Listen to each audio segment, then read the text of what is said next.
Hello. Hang on, I'll mute it. There we go. Hello, how are you? Good, how are you? Can you hear me okay? I can definitely hear you okay. Let's fingers crossed it all stays in place. If the computer gods are happy, it will be fine. That is correct. Okay, you good?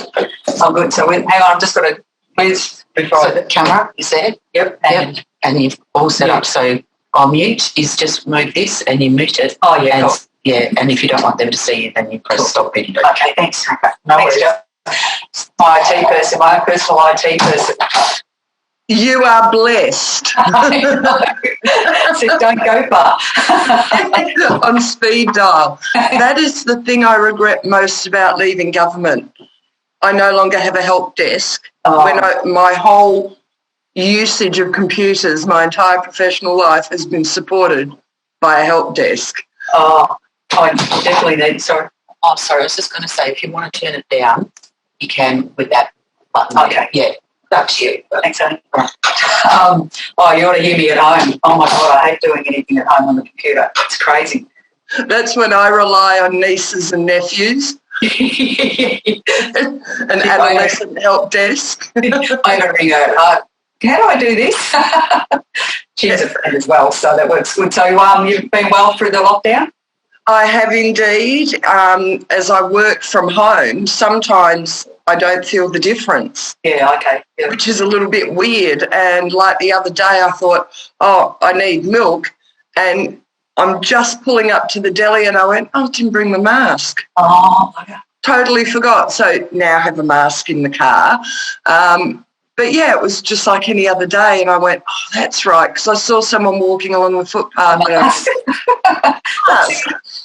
So you got up in Geraldton we haven't really got anything in place besides the scan in and out, but we don't have to do anything or even in the streets. It's life as usual. Yeah. I'm wondering whether my partner flies in and out and they are now mandatory in the mine sites. They have to wear a mask all the time now, so it's sort of picking up a grade. My sister's a teacher, high school. They go back to school, and teachers must wear a mask. Yes. Yeah. Unless they're up the front talking away from the kids, then they can take the mask off. The kids don't have to wear a mask because they're children. However, in year 11 and 12, you can have 18-year-olds. Yeah, wow.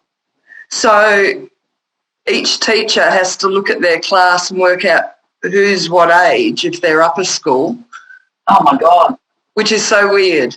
So that's just one extra thing to add. Can't they just call, from year 11s upwards, they wear masks? Or, you would think. Yeah. But no, the legality is over 18, which is odd because I heard in community over 12 you had to wear a mask. So on aeroplanes, just in the general community, I'd heard 12 years of age. I don't know. Yeah, wow. Well, most of my family's in Melbourne and regional Victoria, so they said we've just got masks everywhere. They're on the indicator switch in the car, they're hanging on the doors, just... I have relatives in Melbourne, a niece, her husband is a policeman. Yeah, okay. At the beginning of their lockdown, they were told, for emergency, for food, for medical, you can, but you must wear a mask. But that's when you couldn't get a mask in Victoria. Oh, yeah. So I post-packed Me too. Yeah, hey. That's it. In a post-pack it all went. But they then had the problem because they're disposable. Yes. They clearly needed reusable. Yes. So her husband sent her to Spotlight to get a sewing machine. And she said, honey, I can't sew. And he's a big TRG guy. Yeah. He said, my mother was Greek. I can sew. I don't know why that came together for him. And I've got this wonderful photo, big, muscly guy with a crew cut, tats, running up masks on a little sewing machine. There was even a queue around the corner for Spotlight to get sewing machines. Well, they said that sewing machines, I was in Victoria March last year, and they'd sold out of bread makers, chest freezers, you know, Yes. anywhere. And I was like, what? This is all really happening. And it was really unusual, but yeah, I guess it makes sense. Well, they ended up running out of hat elastic, so I got the phone call to say you can't get a stick of hat elastic in Melbourne. So I sent them 300 metres of hat elastic. But my niece, she's a clever girl. She can only do it every couple of days, she said. But every now and then she'd go past her husband and go, oh, look, Max has got a hole in his pyjamas. Just give it here and runs it through. So she's secretly got him doing the mending. Nicely. Oh, no reason why I can't, especially when he's got the gift. Absolutely. Well, I can see Maddie's popped in, and I can see that Maddie's made me the host. Okay. Hi. Hi, Maddie. I just made you the host. I'm all right. How you going? Yeah, good so far. Just getting ready for Zoom and technology again. Now, if I press the wrong button and something catastrophic happens and the whole session closes out, do I need a special ID as the host? No. So I'll hover on in the background the whole time. I've made you host. If something catastrophic happens, it'll revert to me being host. Oh, okay. Then all you should have to do is log back in with the link. Yep. And then you should be good to go. In my mind, in my mind, it all works. Oh, look, in my mind, which is meshing with your mind, I think that sounds fantastic. But yeah, so you should be good to share screen and all that jazz from there now too. And people will slowly start filling in. Okay, I notice it's recording at the moment. It is. I set it to automatically start recording, but we're only going to cut like the Zoom sessions and compile that into one major recording to then upload to the LMS for people to review back on if they need it. Great. That way I don't have to worry about recording on, recording off. So it's happening, and I'll just cut it down to the relevant bits. Great. The only other thing I can see is instead of names, I'm seeing people's, it looks like logins. Yeah. We'll just have to do a quick roll call. Yeah, and I'll have to work out who's who at the Actually, we can probably get people to chat through their names as well. That might be a good idea. Yeah, I think there is a way to change them to names, which will be easier for me when I'm doing questions. Let me see. I don't think I can. It might be something that the students have to do themselves. Let me see. I did see this once.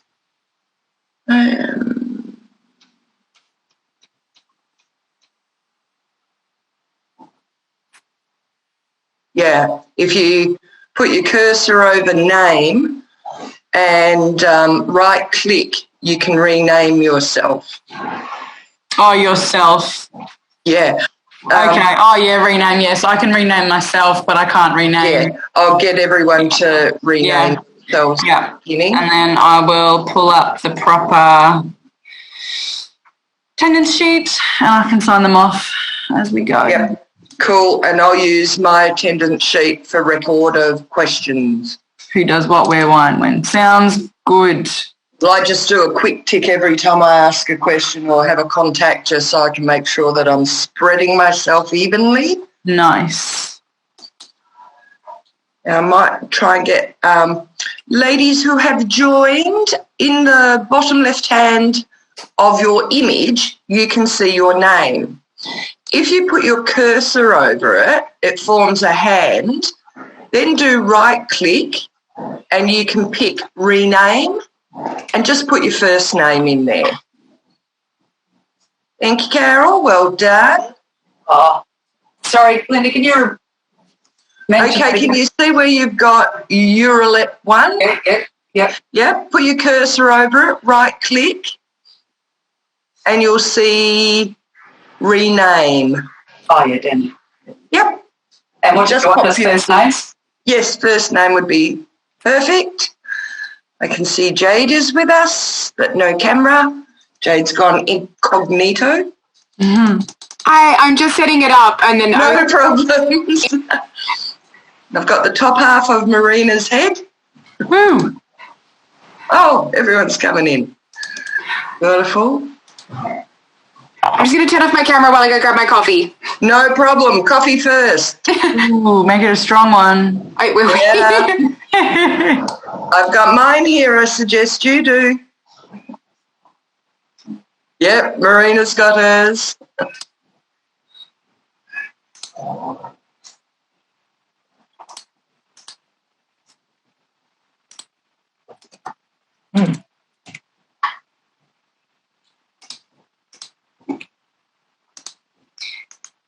Okay.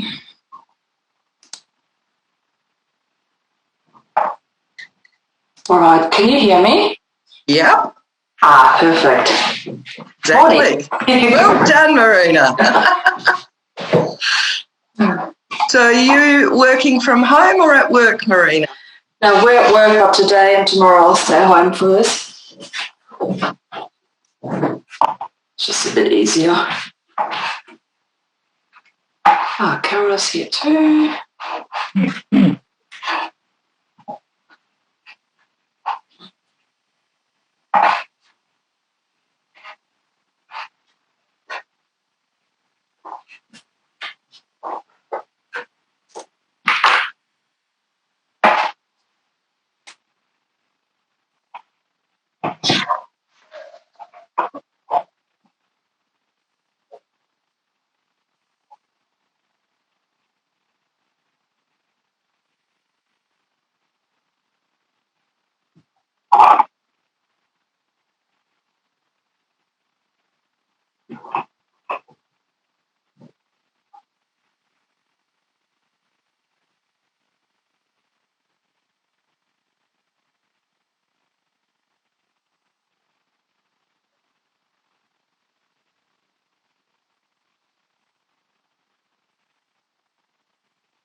Hello. All right. Sonia and Joe, can you check your cameras? I've got one. Oh, yep. Sonia's just gone to make a cuppa.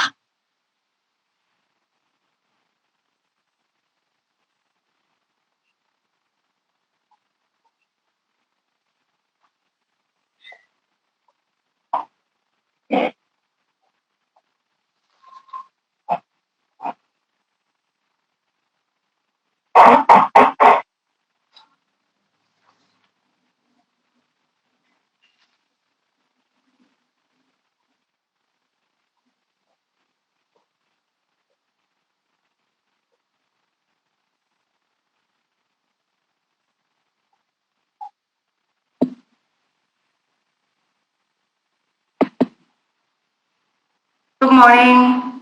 Good morning. How are you, Joe? Thank you. You've gone darker. Oh. Is it lighting or hair? Well, I don't know. Could be a bit of both. No, your hair. You've gone slightly darker. Yes. It's all those greys in lockdown. Yeah. Platinum. Yes. Call them. Silver frost. I've got an electrician coming out shortly, so I'm just going to pop myself on mute and go and deal with you quickly. Sure. I'll be back momentarily. Can you hear my dogs? I can. They sound small.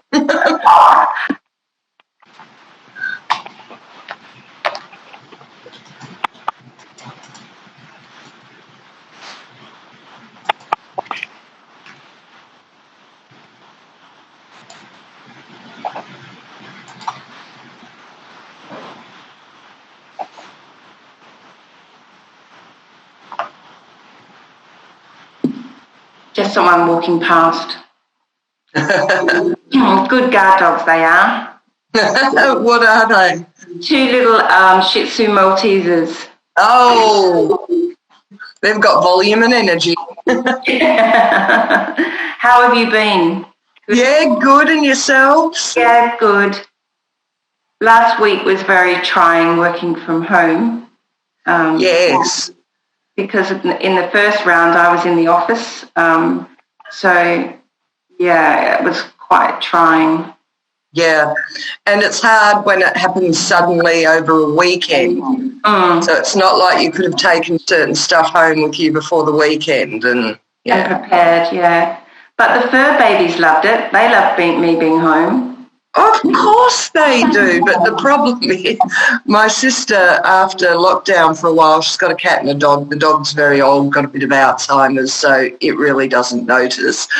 But the cat was used to her being there every day. And when she went back to work, it started weeing in her shoes. Oh. Separation anxiety. Yeah.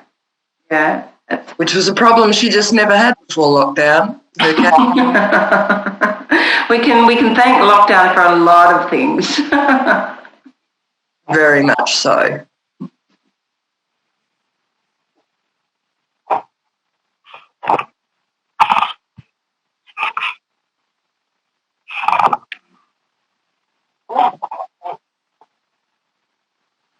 All right, a few more are starting to join. So everyone who's got a black screen, just test your cameras to make sure they're working. And you've got a few minutes to grab a coffee. Yeah, go, Joe, go.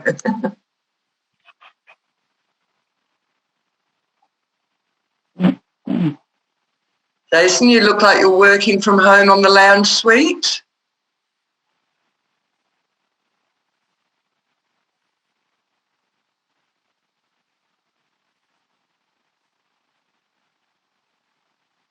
There it is, trying to find the mute button. It's going between Teams and Zoom and we're getting used to the differences between them.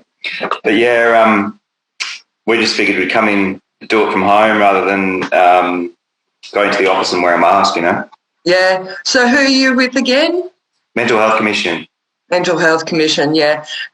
It's just odd that we've got the same sort of lounge suite. We look like we're in the same venue. They're comfy, aren't they? They are. I've got a little collapsible table. Yeah. That's where the laptop is. Yeah. It's perfect. But yeah, no, it's nice to be able to do this without a mask. Yes. Yeah. It does get a bit overwhelming wearing. I know it's purely psychological, but the minute I put one on, my nose itches. Yeah. Well, I get the glasses fogging up. Same. Yeah. I think everybody does, yeah. Yeah, apparently it's all about the nose seal and having your glasses on top. Yeah. The knack. Yeah. Couple more minutes and we should have last minute people cramming in. We've got a good few to come. So did everybody access the resources okay? Mm-hmm. Mainly what you'll need in the first instance is your workbook, and we'll also be working on a request today.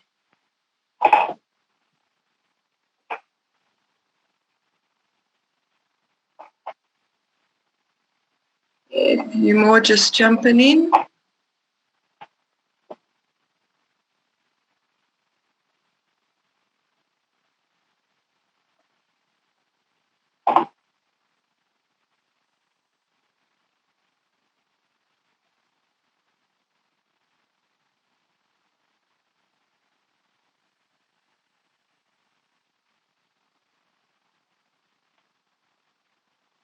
Well, it's 8:30 and we're down a few. They generally join in the next few minutes.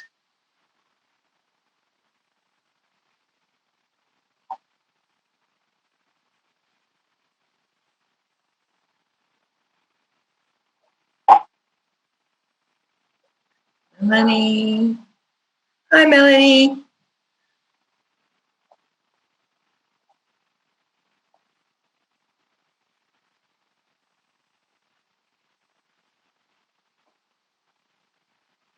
See, Linda's just joined.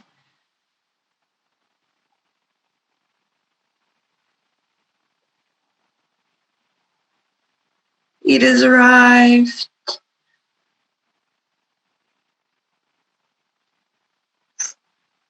Yeah.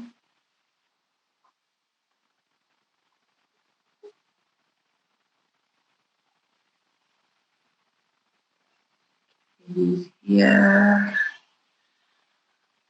Okay, we'll wait a few more minutes for a few others to join. And while we're waiting, if you've not got your cameras on, can you pop your cameras on? And can you make sure that you've got access to a copy of the workbook that we'll be using?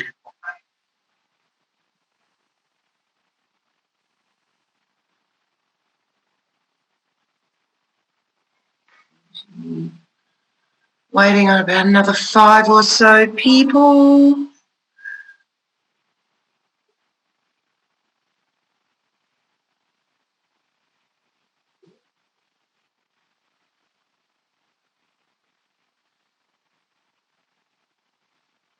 If anyone should accidentally drop out by pressing the wrong button, just log into the session again.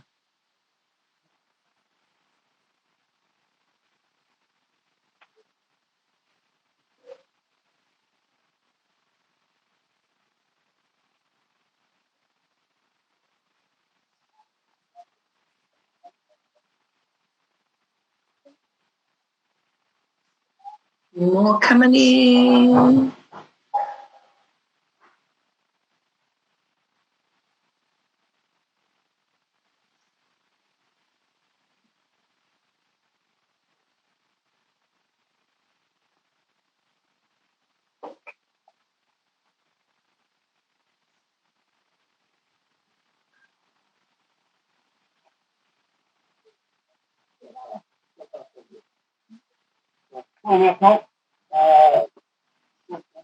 Oh, good.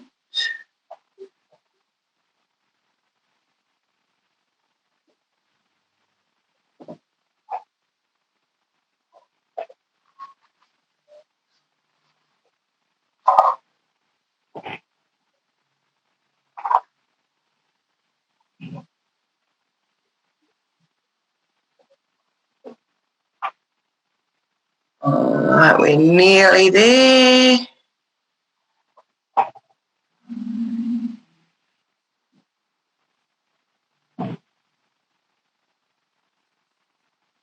Now, let me see. I think it's Helen. Down the bottom of your photo, you've got a number 8,904. If you can click on that with your cursor, right click, and rename to your first name, that will be helpful. Look at you go, seamless. All right, we'll wait one more minute and then we'll just have to make a start. And we've got a few stragglers coming in.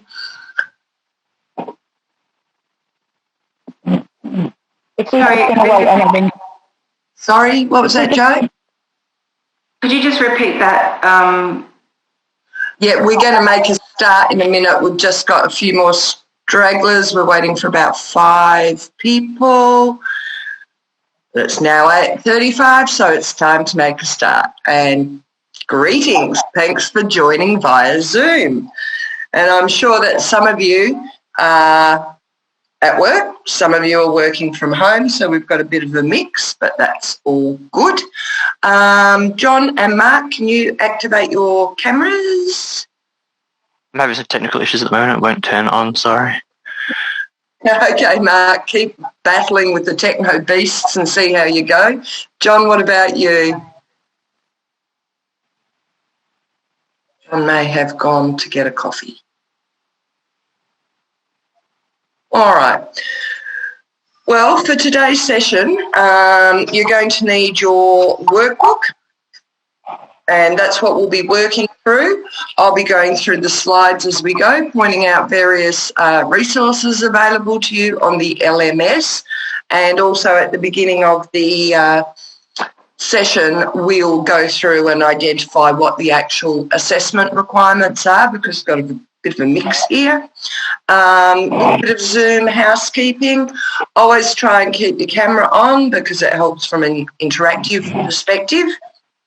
Try and remain muted unless you're actually speaking because it cuts out the background noise. If you accidentally drop out of the session, just go back to your email and log back in. Sonia had to leave us. She's had to change offices. So I got a little message from Sonia that she's coming back. All right, a bit more Zoom housekeeping because I've got so many thumbnails there. Once I'm presenting, I won't see all of you. So if you've got a question, just shout out. You can also wave. If I can see your picture, I'll pull up and ask. Yeah, what it is you want to clarify or ask.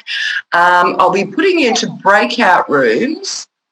Sonia's just asked where can she find the workbook on the LMS system.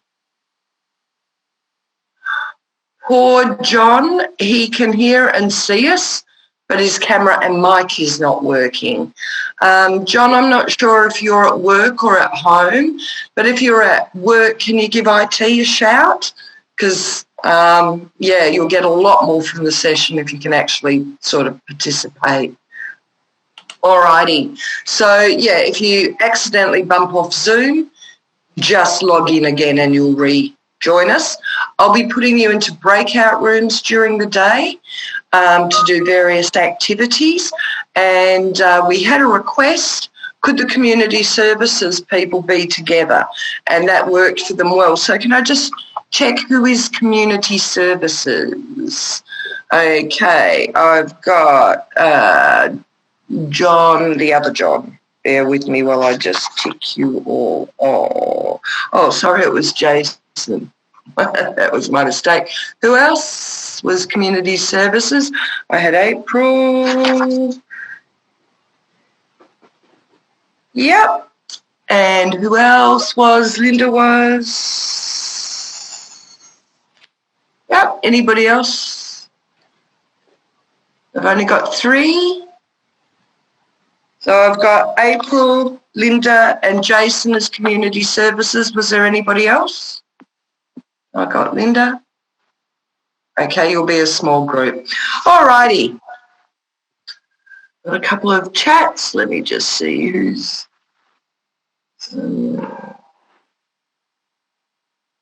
yeah. And Peru's just joined us. All right, we'll have to go with the stragglers as we go. Linda, can I ask a quick question before we start? Sure. I was online last night trying to access the material and I couldn't see anything online or on the email. Am I missing something about the workbook? Can you access the LMS, the learning site of Scope?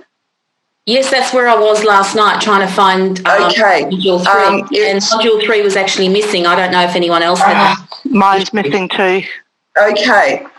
you needed to look for PCVP Stream 4 Module 3. But the whole module wasn't there. I couldn't access It's it. not actually in the training one. It's a separate one altogether, Sonia. We had to make a different one just because it had the online learning on there. So if you go to your dashboard, you'll actually see 2 courses there now. There'll be the PCVP Full Stream 4, and there'll be a separate one just for Module 3. All right, so it's under dashboard. Cool. Yeah, so just go to the main dashboard and you should see both of them from there. Okay, cheers. Terrific, thank you. All right. Okay, what I'm going to do, we'll start going through the PowerPoint. Sorry, I'm also just having some issues with the workbook. When I try to open it, it says, we're sorry, we can't open the workbook Module 3 because we found a problem with its contents. Ooh. Maddie, are you still plugged in? Yeah, let me just jump in now and try and download it, see what happens. Terrific. Well, failing that, maybe we can have it emailed or something, if that's possible. I don't know. Cool. Maddie, our techno guru, will work out what our issues are. All right. While Maddie's looking at that, I'll start sharing the screen and just take us through the introduction of the PowerPoint. All right. I've just downloaded it and it worked fine. Who can't download it and I'll just email it to you separately now? Yeah, Linda can't download. Who else? Sonia? Okay. I might just email it to everyone and then if you've got it, you've got it. Yeah. Maddie's going to do a group email. Everyone's getting it. I feel like sorry, guys. You get a workbook and you get a workbook. All right. I'll start taking us through the share screen. And that's the one I want. That would help if I put it in the right view. Okay. So we're doing Module 3. And we start with our acknowledgement to country. For the traditional custodians throughout WA, their continuing connection to the land, waters and community, pay our respects to all members of the Aboriginal communities and their cultures and to elders past, present and emerging. Okay, so 3 main learning outcomes: managing procurement strategies, make procurement decisions, manage project procurement. Now, in terms of the breaks, we're going to split between Zoom sessions and breakout room activity sessions. Now, we're a 4:30 finish.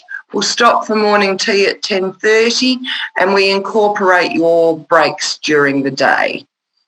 So it's a little bit different than we were in the classroom. Okay, there are our main objectives. And in terms of assessments, the dates have changed. This is all pushed back. So your in-class workbook is now 29 of March. Your knowledge questions, 29 of March. Practical requirements in the request document, 12 April. Sorry, Linda, I'm just going to butt in quickly. Yep. They were the old dates. Everything is now due on the 12th of April. Thank you, Maddie. I forgot to update that slide. My bad. It's all right. When bringing good news like that, no one will hold it against you. So everyone's got the April date for that one? Okay, good. Now, here's what the assessment requirements are. We're doing the mix of Zoom, presentation, breakout room, and the resources on the learning management system. No requirement to complete the assessments within the workshop. In fact, it would virtually be impossible. There's too much to do. You're required to submit your assessments through the learning management system. If your handwriting is neat and legible, then you can scan it. We'll be doing a bit of template work in this module, so you're probably better off typing into an electronic version of the template. And 6 weeks post-workshop, well, you've got a slightly different time frame on that. As I go through the day, I'll focus on elements that make up your assessment, so I'll help point those out. All right, where we are in the procurement cycle. We're in undertake procurement, because in our prior modules we've looked at business needs, business case, doing that sort of scoping and the planning, which is why you needed your procurement plan, because we're building on your scenario. We're now at the point that we need to approach the market with a request, a tender, some instrument, and receive and evaluate their offers. So basically, in your scenario, your procurement plan was approved, and the next steps are to implement the procurement plan and develop the request document. Which brings us to a question, is procurement a project? And I'll stop sharing. Okay, to the group, what do you think? Show of hands. Is procurement a project? What do you think? If you think yes, raise your hand. Yeah, there's a couple of hands going up, a fair few. And it's an interesting question. Is every procurement a project? Because not every project's a procurement, but that poses for us our initial question. All right, what I'm going to do is I'm going to set up your breakout rooms now, simply because it will take me a few minutes, so I'll get that sorted now. And thinking the best way to do it. So we've only got the 3 community services, April, Linda and Jason, or is there anybody else that's community services?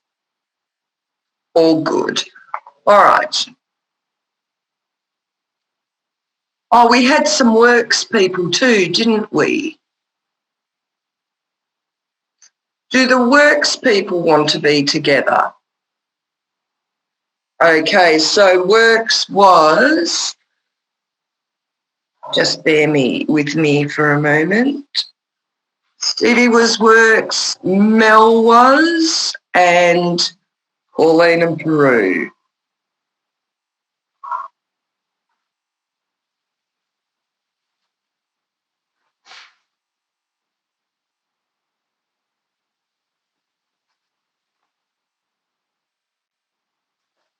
Works. Okay, so my works people are Peru, Stevie and Pauline. Were there any other works people? Peter was.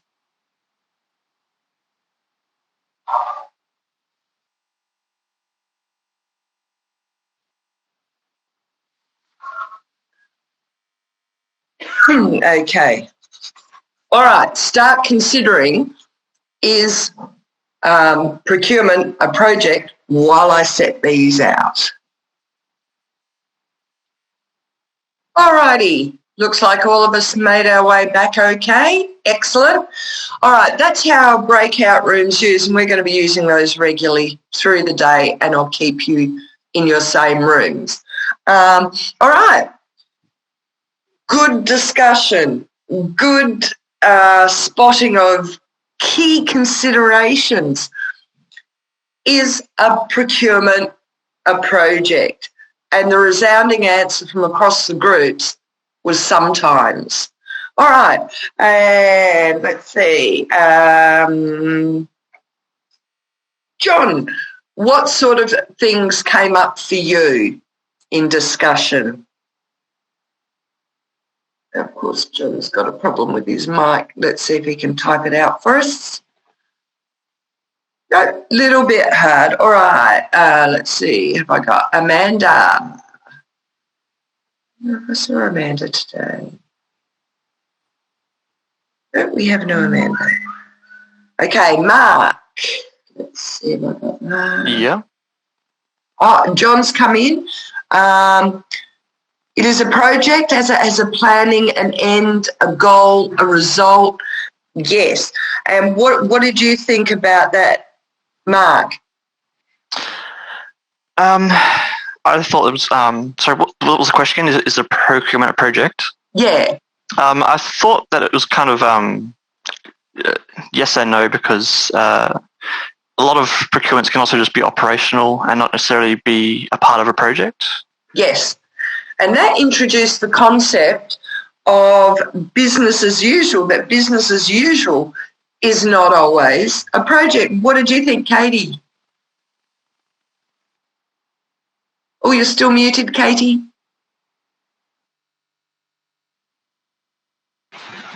Sorry. I have the same thoughts about there's some operational process, like a procurement can be an operational process as well. Not all procurements relate to a contract. Like they said, they're just business as usual, like, finance contracts or, IT contracts or whatever. We were kind of a little bit on the fence, but yeah, I also saw the view of it being a project too, so because it does have those parameters around it. Yeah, and I guess one of the ways to look at it, because you're very right, there are so many characteristics that are the same. There's a start date, end date, stakeholders, there will be approvals required, there will be a time frame, there may be dependencies between tasks. All of that is transferable across a procurement and a project. However, you can have a very, very simple procurement that getting the newspaper delivered on weekends. Yeah. Like stationery, That is things so like that. Yeah. simple, so business as usual. Would you want a Gantt chart? Would you want a project stakeholder steering meeting? So there's some very simple one-off buys that you go, no, that's not actually a project. Mm-hmm. There are some exceptionally big procurements that the thing is a project. And sometimes it can just be, procurement can be a small activity within a broader project. So, for example, installing a regional bus service in a regional district for a school bus, you might have a procurement activity of purchasing the bus, and that was just one chunk of a whole project Gantt chart. So the question is not easily answered as yes or no. All right, so we'll go back to share screen. I'll just check I've got a comment here. My comments. Yeah, all good. Okay, going back to share screen to see where we're up to with the PowerPoint. And it brings in place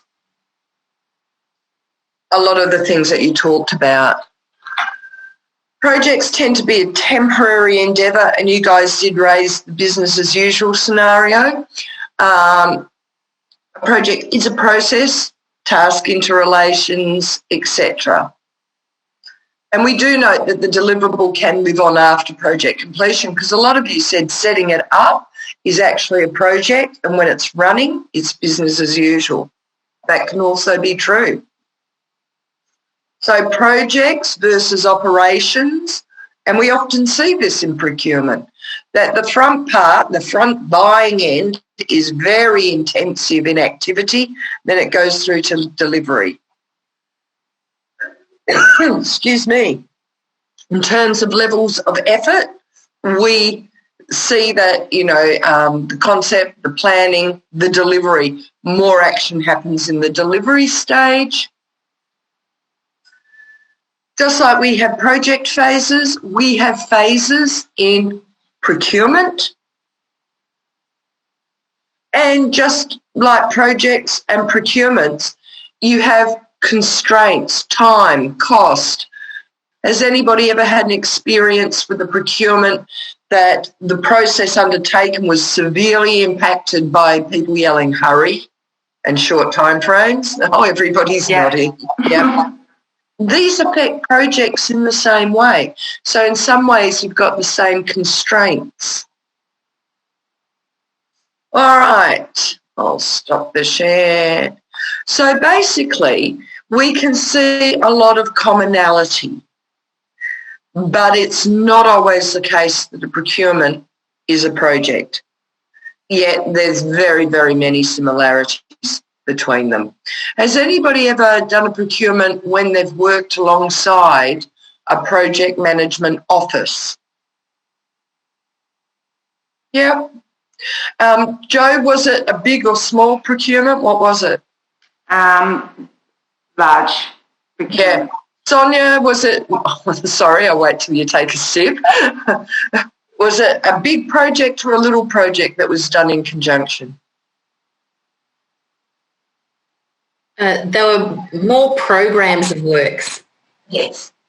And that tells you why you want that project management there, to align the different streams of deliverables within the program. So I guess the takeaway is very many of the skill sets transfer. Project management will bring benefits to procurement, but you don't want to overcook it if it's a really simple one-off buy. That does not need a project management methodology. But as a procurement professional, if you're working on something big and you see complexities, it may well be that it's a project and you should have some project management input. Some of your agencies will have project management officers. Sometimes you bring a consultant in to project manage over the top of it. All right. Okay, so that's something worth thinking about. And in that concept, you need to start looking at your procurement plan. Does everyone have their procurement plan from the last module? All right, so you've done the procurement plan and it's all signed off by the delegate. They go, yes, you've given me a compelling argument, go procure. Well, at this stage, we'll pick up the reins, so to speak, and let's have a look at activity 1. Now, think about your procurement scenario and give it a title. You'll be able to get that off your procurement plan where you've named the actual procurement. In the first box, it asks you to give context. Give a brief overview of what will be procured and why. Now, you don't have to start from scratch. You can actually look at the background and introduction in your procurement plan and cut and paste it accordingly. Objectives and outcomes. So what are you actually going to get? Now, clearly for the community services people, outcomes are a really big thing for you guys, and you need to articulate them well. Third box, procurement strategy. How will you buy it? Read your procurement plan. What did you propose? Were you going to do an open tender, a restricted tender? Was it a buy off a CUA? Just capture how you're going to buy it. Timeline. What were your time frames? Have a look at your procurement plan because remember you've got that timeline table. And price. Was it going to be lump sum, fee for service, cost plus, if it's community services, a quarterly payment? So just populate those boxes. 2 reasons. 1, it refreshes your memory about your procurement that you were planning for that feels so long ago. And 2, it gives the assessors a context to your procurement. All right. I'll give you 5 minutes to make a start on that. It should be quite simple, but start filling that out. At least make a start with dot points to guide the rest of your activity. All right. So I'll just give you a few minutes as individuals, or would you prefer to go into your break rooms to discuss? No? Okay. I think individual. That as an individual? Alrighty, how did everybody go with that?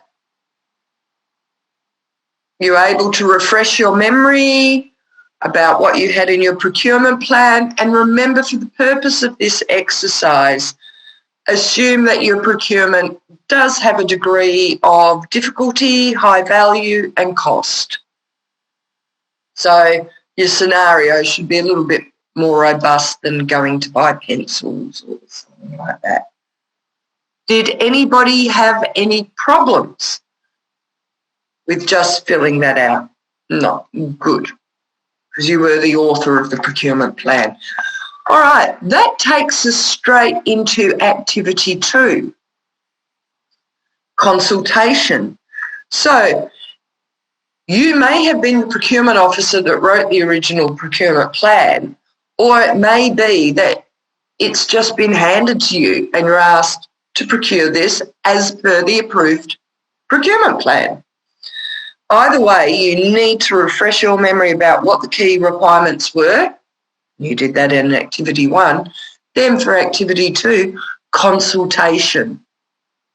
Consultation to move into that active procurement phase. So what this activity asks you to do is identify internal stakeholders, external stakeholders. Now, we've engaged stakeholders in the earlier modules, but now we're doing it for the purpose of actually getting the request up and going to market. So there would be less involvement with external stakeholders at this point generally. So identify for your procurement scenario, who are your internal stakeholders, who are your external stakeholders? There's a question there, why is it important to engage with people who procured and managed the last contract? And describe how you will engage with the identified stakeholders to get their input. So I'm going to put you back into your breakout rooms.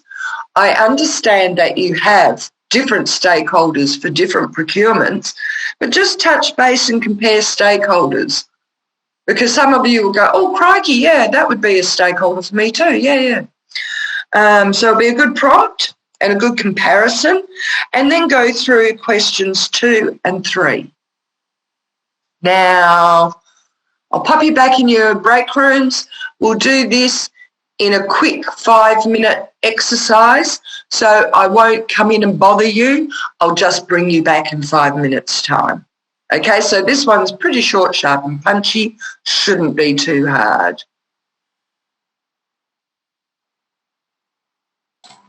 So Linda, just a quick one now. With internal stakeholders, do we actually specify internal stakeholders as well? For example, mine is cleaning services for the hospital. So would that be infrastructure manager, those kind of people in specific? Yep. Yep, you got it. You're now at the pointy end of who are those business owners, the operational owners, the subject matter experts. So you would have the facilities coordinator in that group. You would have, exactly, these are the people that you're going to, let me just remove my screen. These are the people that you're going to engage with to go, right, is that the correct map or is that the correct product? They're going to have input into designing the request. You'll be picking their brains around the specification. So who's who at the zoo?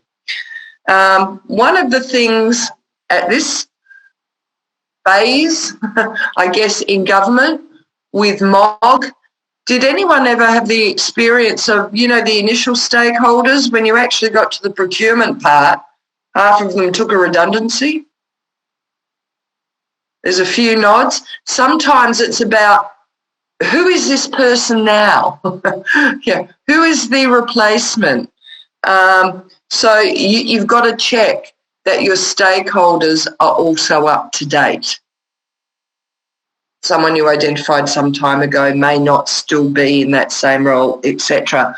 Did everyone have an easy enough time identifying internal and external stakeholders for their project? Did you notice there were less external at this point? Why do you think that is?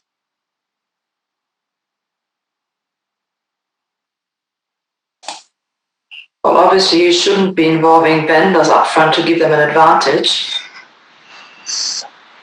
You did the no conflict of interest, probity issue stuff earlier on. That's when you will have engaged with market. That's when you will have tested the market. That's when you will have spoken to industry groups. You're at the research phase informing the development of a procurement plan. Once that is approved, once you're at the pointy end of buying, Remember probity. You can't engage external parties who may bid or have influence over the tender. Yep, Mel. What if you release the draft request for comment? You're still doing it within an industry consultation way. So you've done what you needed to do from a probity perspective to say there was no favour here. We approached the marketplace. But if you only did it to one or two suppliers and not the rest, you'd have a problem. So external stakeholders, if engaged at this stage, should be things like industry bodies who have no skin in the fight. You may engage them to say, what are the current standards for asbestos removal? And they go, here's the standard, and you incorporate that into your specs. Okay, you've got to be careful with probity, open and effective competition, conflict of interest. So be cautious around your external stakeholders. All right, question 2. Why is it important to engage with the people who procured and managed the last contract? Let's see. Christy. Do I have Christy? Kirsty, me? Yes, it is. Sorry, Kirsty. My mistake. Apologies. Okay. I think it's just about looking at the lessons learnt. How can we tighten it up? What can we improve? What failed last time? What would be a better replacement instead? Yes. And it just a nuance of language. What failed last time? That's lessons learned. Also ask what worked. Yeah. We tend to focus on lessons learned when I fell over, how I'd avoid that again. But what works methodology is they just kicked it out the ballpark, ask them how they did it. So I might be able to say to you, I'll tell you what works, is speak to the business manager of each unit and they will tell you blah, blah, blah. Would that help you set up your KPIs? Very possibly. Yeah. But basically, for me to be able to say, I procured this last time and whatever you do, don't seek feedback that way, get them together in a meeting and it all got sorted in one day. So, also look at what works. 3, describe how you would engage with the identified stakeholders to get their input during the development of the request document. Now, actually think operationally around this one. You are getting people to have input into the request. How many of you will do that by email? Will you do it as a group? Will you engage with different stakeholders one at a time? You actually have to start thinking about how you do it. I'm working on a request for an agency at the moment, and it's for training. And there's real technical, like the actual learning of the training. But there's also someone who's a stakeholder that's interested in the training standards, the record. So one person's about the skill, the operational skill. Another stakeholder is about, is it in our spreadsheet? Are we compiling our data correct? So one has got no idea about surgery. The other one has got no idea about training record. I probably wouldn't have them in the room together. I'd engage them separately because in my specs I'd have one section around the skills and another section of the specs would be report. Do you get what I mean? So what's some things that you came up with on how you would engage with your stakeholders? And you've all got different projects, so it can all be very different. Okay, Marina, what did you have? What would your approach include? Right, since it's for ICT hardware, I will be mainly focusing on the technical and functional specifications, and then deal with the subject matter experts and mainly the end users. So for instance, if you're replacing desktops, you may consider getting some laptops because some frontline officers may actually need to be a bit more flexible and mobile. And how would you actually engage end users? Would you physically walk around the building going, use a computer? What would you actually do? No, so I've actually done this one before. So we just do it via email. So we engage the business unit that's actually requesting. So for instance, tech crime, they've got a couple of specialist requirements, and then liaise with our IT department just from a technical perspective to make sure all the apps that they need work on the suggested hardware, and just to get the and how would you do that? By teleconference, in a meeting? No, I would by email, because usually we've already got a couple of things, and then just get them to confirm.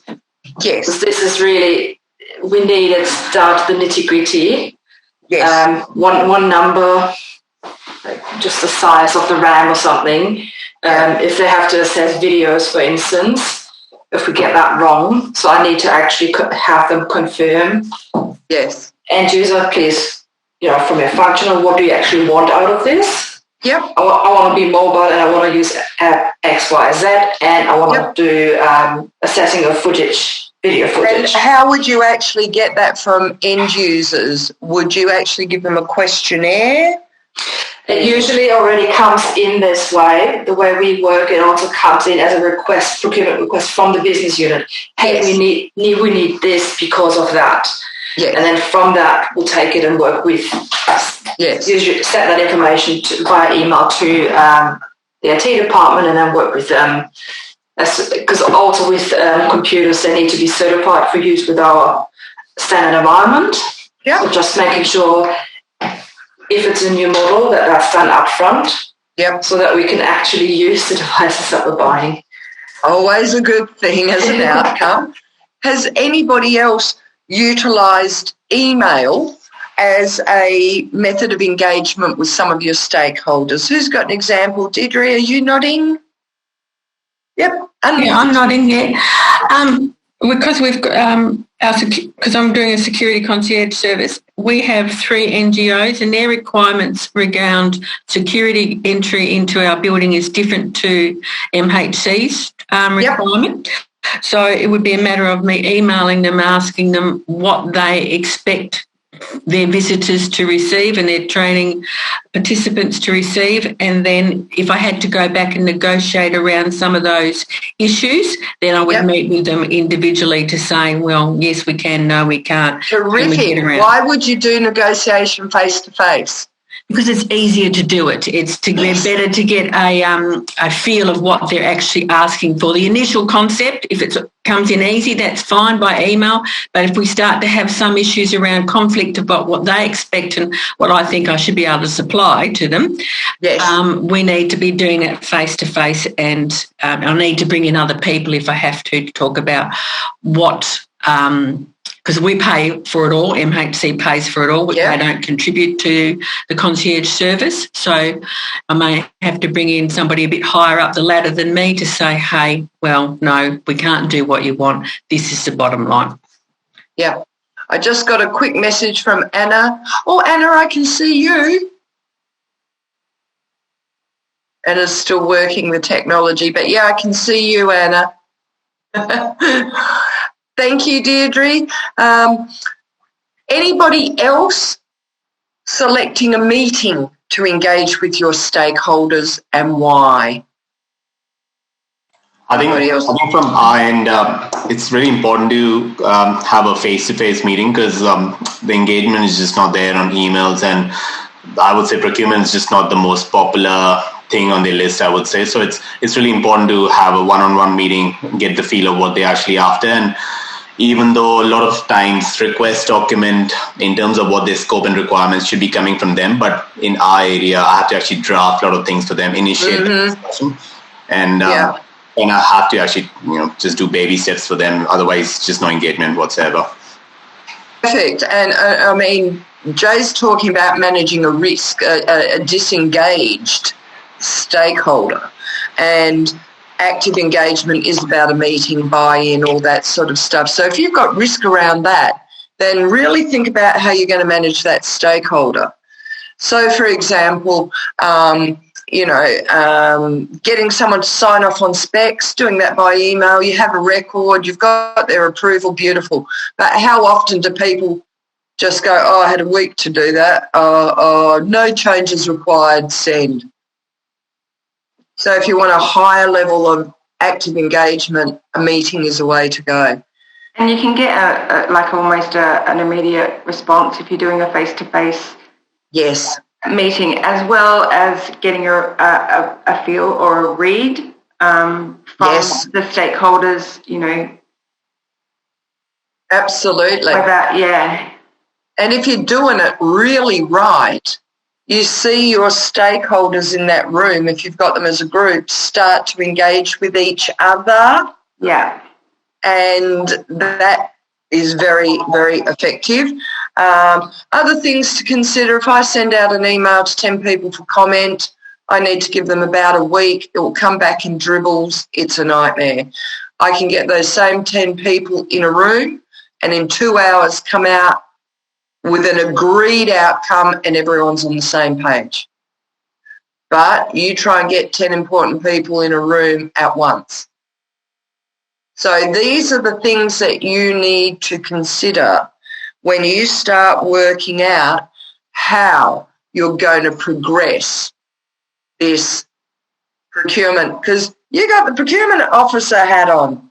You're the one that's writing the request and pushing this puppy to market. So the procurement plan, which was very broad brushstrokes, was approved, but how are you going to make it happen? And so you're really starting to think operationally. So when you fill this out, which is part of your assessment, dot points, brief statements is fine, but capture that stuff. I'd engage them by email because it gives me a written record of their approvals. This group I'd do, but so that we can actually see you can work out the best way to engage. There is nothing worse than having engaged with the stakeholder group, got all your questionnaires back, or you've had your meeting, and then a week later go, oh, I should have asked them more about this. Really plan your engagement so you're not constantly having to go back to them. Okay, any questions on any of that? All righty. This brings us to look at our procurement timeline. It's all about time with procurement. There are so many time risks. So let's think about time risks. What can go wrong if you don't have your eye on the time?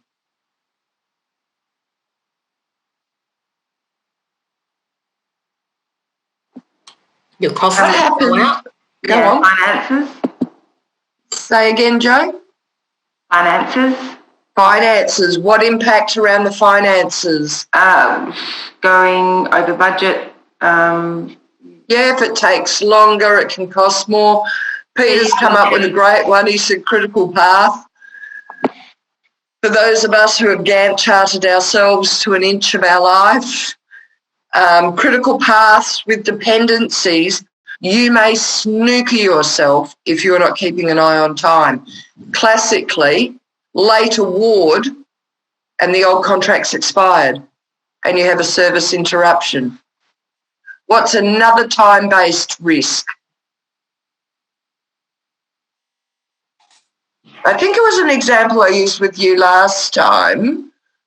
The Shark drumline tender, and that it was not in the marketplace. Even one of the security contracts on Manus Island, the tender was not put out for the required period of time. That happens when the project owners are yelling, hurry, it needs to be awarded by this date, and you've run out of time. Approvals was a comment that came up. If I need this signed off by the DG today, can I get it signed off by the DG today? Oh, your faces are priceless. Everyone's like, oh, yeah, no. If it's something that goes to CorpX, if it's something that goes to the Tender Steering Committee, Finances Committee, they don't meet every day.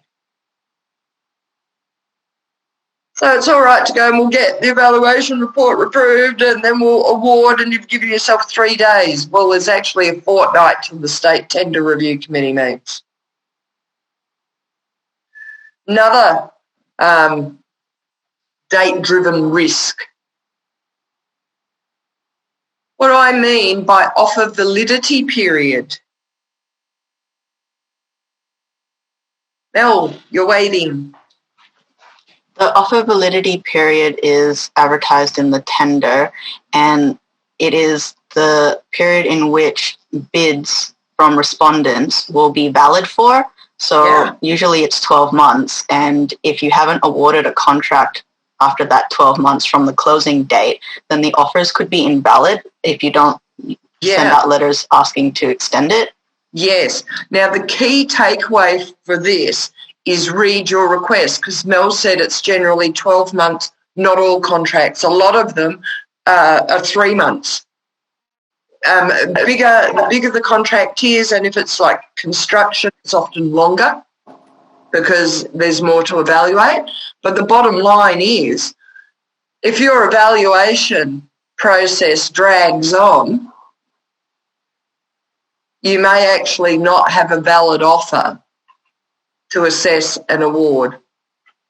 Linda, sorry, I was going to say some of our project works, the validity period's only like 42 days, depending on what contract. So I've had one project I've had to extend the validity 3 times and get approval from the contractor that they'll support their submissions. Yeah.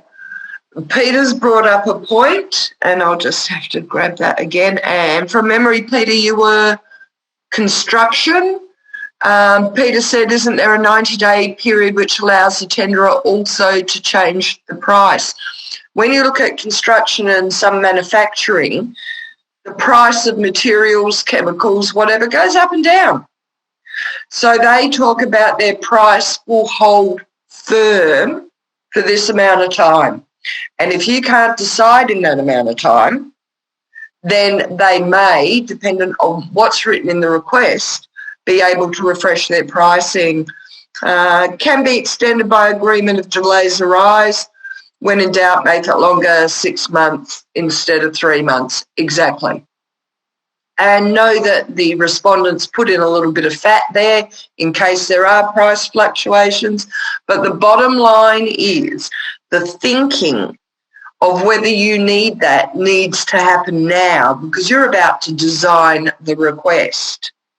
And you also need in your head some clear understanding around dates and times you need to manage. So in your workbook, have a look at page 13. On page 12, we've got some questions, but we'll start by looking page 13 and 14. From the procurement plan, I have taken the date tables. So the first one is goods and services. Over the page is community services, because remember, they're slightly different processes. Now, in your procurement plan, you will have a table that you filled out, that you put together in your procurement plan. It's now about going back and looking at that. I tend to call those a slick pick. People fill them out like, 1 slick pick, please. Once a procurement plan is live and you need to do it, there's a few things I do. Where there is a date, I actually check it on a calendar to make sure that it's not a public holiday. Why?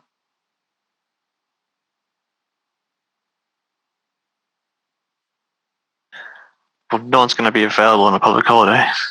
Nobody's going to be available on the public day. And just say it was to hold the evaluation. Bom, bom. Just you need to go. Sorry, in regards to a close of tender, you can't close it after a public holiday either. So yeah, the day after that. Yeah, and need to check submission days of the week and meeting days for HSC and State Tender Review Committee.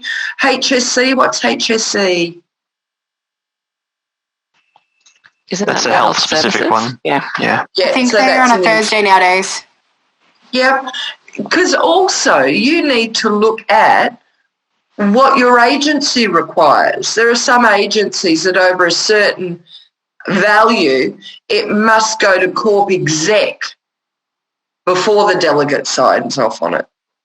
So you need to look at that approved procurement plan and revisit all of those dates and just do a second check. Because from this point forward, you're going to have reduced capacity to fixed dates. Now, one of the tips I gave you in the prior module, when you actually wrote that, I whack a bit of fat in it. I don't go, okay, the tender closed and the very next day we start evaluation. I'll put about a week in there. I'll give it a little bit of fat, knowing that I might have a few hiccups along the way. Yeah? And basically, if you didn't need that and could move faster, I've never heard anybody be dissatisfied that you could award 2 weeks earlier.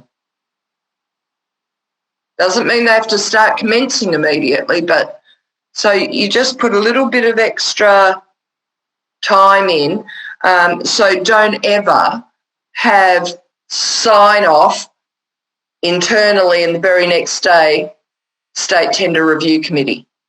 Because if your internal sign off doesn't happen, you can't go to State Tender Review Committee. All right?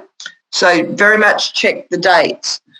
Then start having a bit of a think about what these things involve and what resources you need to put together. I get these and I expand them out and put little dot points underneath of actions I need to take to make it happen. A close call. Years ago, there was a compulsory briefing. And basically, I had given someone the task to set up the room to what was lost in translation was the number of people attending. So I was expecting 25 people and they booked a room that would hold 10. So what would my problem be? COVID restrictions. Yeah, COVID restrictions now, but I couldn't physically fit them all in the room for a compulsory briefing. Have a picnic in the park. And everybody, Peter said it's now an outdoor meeting, yeah, and we're all speaking in hushed tones because it's commercial in confidence. And actually on that example, we also had a couple of people on a conference call. It was a nightmare. Now, with agreement of the group, people agreed to stand in the room. Otherwise, that could have derailed my entire tender process. So, think about these things. The people that you think's going to be on your eval panel, have you checked if they're available or are they on leave? Have you booked rooms? Do you need a probity auditor or advisor off a CUA? Who's going to manage the file, the records, You need to start planning for each and every one of these. What resources, room, computer, will someone need access to an electronic filing system that they don't normally have access? Now, when you start thinking like that, you get quite a housekeeping list, don't you? All right. That will then take us to procurement timelines. Have a look at page 12 in your workbook.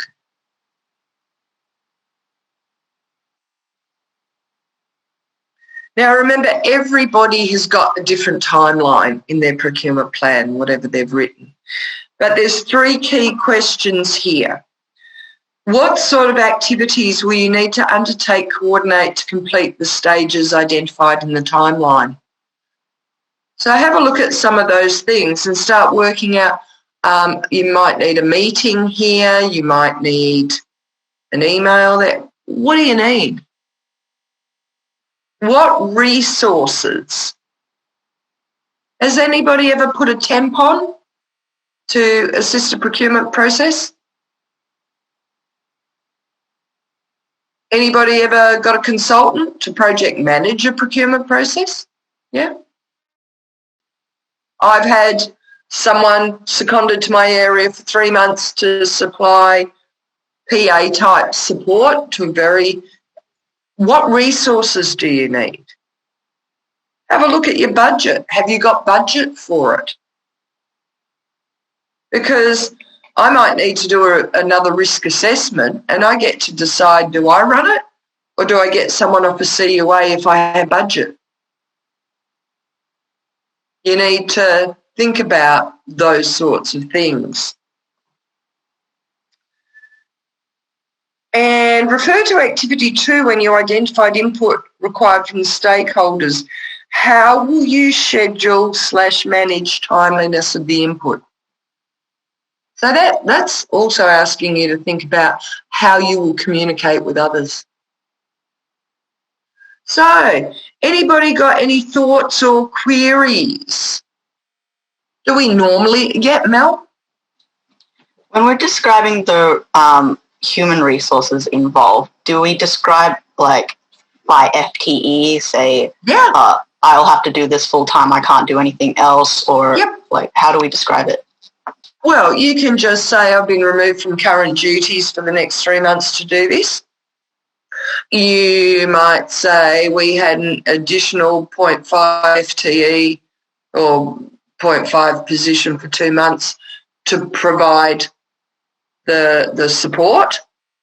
Someone was seconded into your area for a month, whatever was kind of happening for you, because don't forget, you do actually need a paper trail around approvals.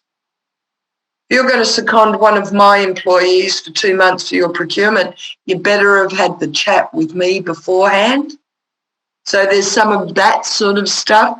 I think I mentioned it in the last module. It was a really big contract I'd been involved in, or a really big tender. And the assumption was I would be on the evaluation committee. Well, I'd booked long service leave and was going to Europe. Clearly my planning was in place well before theirs. And at that point they went, oh God, and it was literally a month before the evaluation needed to take place. Oh, you can't go on leave, sorry, signed. So you need to, what would happen in that instance? Say you've picked a subject matter expert, business owner, a manager, and they're not going to be available. What are you going to do? Sob gently into your coffee is one option. Try and source another expert panel member. And what's the easiest way to do that? Well, you should already know who your stakeholders are and who you should be able to bring in at short notice if you need to do You know how you pegged the person who says, I'm the subject matter expert, you identified them as a stakeholder or business owner or whatever, and when they say I'm not available, you go, fine, name your proxy. Who will sit in your place? Who will speak on your behalf? See if you can let them make that decision. Yep, here's my replacement. Fred will be acting in my position while I'm gone, so send it to Fred. Or I might just name another colleague with the same level of experience, maybe. So, all right, procurement timelines is something that you need to finish for your assessment. So fill that out. but I think we've made enough of a start on it that it's logical. Nobody got any questions around that? No? Okay. So it's all go for procurement. You've refreshed your mind around the plan and what is needed. You've started looking at the timeline for the what, who, where, when. You're starting to think about organising your resources, your comms. So this is very much you preparing to do this. All right, and what's so important is for it to be in the right order and feel a little bit seamless. If it's chop change, and just out of the blue engagement or prods to the stakeholders, you'll find that it's a difficult process to manage. All right, and one of the last checks that you need to do is refresh your memory around policy, procedure and requirements. So refresh your memory on what you could call the rules of engagement. Okay, so if you have a look on page 15 of your workbook, there's that overview summary table of relevant purchasing policy. Which one of these changed significantly with COVID?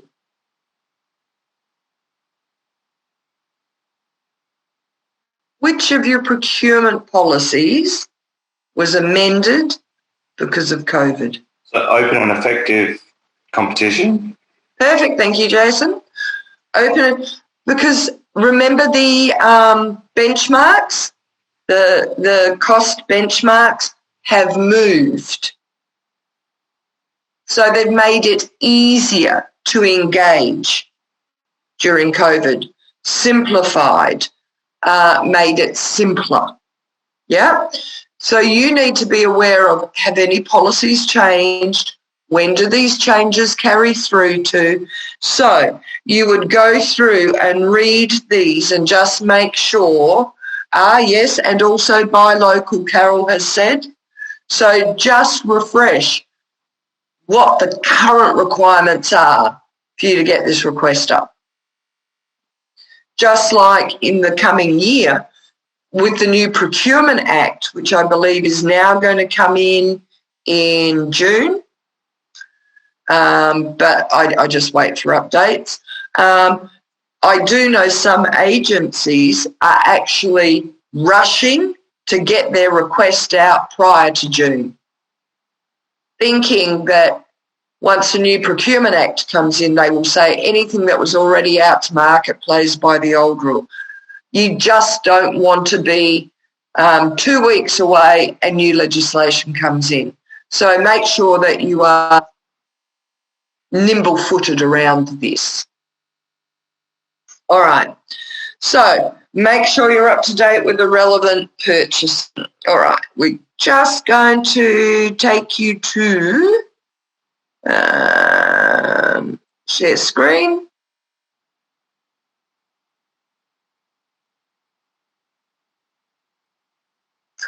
Right. So we did activity 1. We've done activity 2 in terms of who needs to be engaged, etc. Implementation timeline. And we looked at how to look through that. Don't forget to keep one eye on your risk assessment just in case some of the risks that are identified as possible start happening. We looked at our timelines, and don't forget your relevant procurement policy. So there's your key ones there. However, also remember WAPES, Aboriginal Business, Australian Disability Enterprise. Make sure you're up to date on the policy and its requirements. All righty. That brings us to breakout room discussion for activity 3.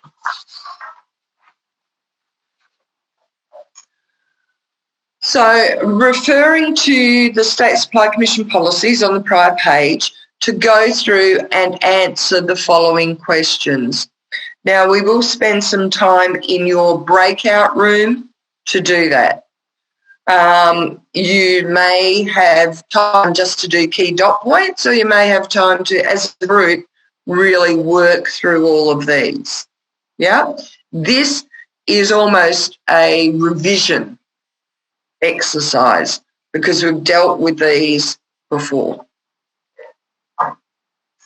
Other requirements. You need to look at your organisational objectives, agency policy and procedures, changes in ledge. Now, we touched on changes in ledge with the Procurement Act coming. Agency procurement unit, do you require probity advisor? We'll just touch on these very quickly. In terms of organisational objectives, what sorts of things should you consider?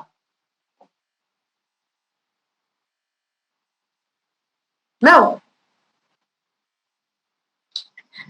If the procurement we're doing in our assignment isn't a services procurement, do we still answer activity 3 as if, like, for some other example, or how do we do this? What example is yours if it's not services? So mine's going to be works. Yep. And you can still refer to the BMW policies. Be clear that you're referring to the BEM, but, you know, they've effectively got equivalents. While they're not state supply on your internal bookcase, like BMW does have an open and effective competition that kind of mirrors goods and services, so refer to your BMW policies. Yeah. But think of organisational objectives. I might be an agency that has set a strategic goal to increase all recycling by 80%. That's a strategic goal. You have to make sure that your request is aligned that way. Yeah? You might have in your agency, you know how Aboriginal enterprise engagement came with benchmark percentages? Your agency may actively require more engagement with an Aboriginal enterprise. That will then help direct you down that procurement path. So what are your organisational objectives and how can you fit with those? Agency policies and procedures. We're focusing on a lot of State Supply Commission process and procedures, but your agency can also have purchasing policies. Make sure you read those. So your agency's purchasing policy might say anything over this amount you must engage with your agency's procurement unit. So you need to have a bit of a think about that. If your procurement scenario was going to seek an exemption, so make a direct approach instead of an open tender, to have a total contract term greater than the default of 5 years. So is there an exemption requirement involved in what you're procuring? Because you need to get your head around that and how you will do it. All right. How many of you guys have got an agency that does have a procurement unit? Lola, what does your agency do? Are you required to engage with the procurement unit? How does it work? Yeah, so I actually work for the procurement unit, and anything over 10K for a consultancy, they have to engage with procurement. Anything over 20K for goods and services, they have to engage with procurement. Yep. And do you assist them or do you do it for them? We run the procurement process for them with their input. With their input. Yeah. without telling tales out of school, how many come to you with a realistic understanding of the timeline? Zero. Zero. Some of them are pretty good, but more often than not, they have unrealistic expectations and are poor. Yeah, John agrees with Lola, says none. And this is a real risk when we think of it. Remember how we started with the project procurement dance? A project manager will go, sure, I can bring that award date forward by shortening these activities. But it's often the procurement person that goes, you cannot have that request open for 5 days. It needs to be 20. Yeah. And as said, it's not something they teach generally. Agreed. You may be dealing with someone who's never procured something before and thinks that you can knock it over in 2 weeks. Yeah. I've had people go, come on, how hard is it to write a request? Like the minute I finish typing the request, suddenly there's a supplier engaged. So, yeah, you need to do a little bit of work around that for their understanding. Often they don't have an awareness of what the activities are actually involving. And that's why it's very important to flesh out those activities on the timeline, just to give you a list to tick off. When should the exemption form be completed? Prior to getting the procurement plan endorsed or after? What do you reckon?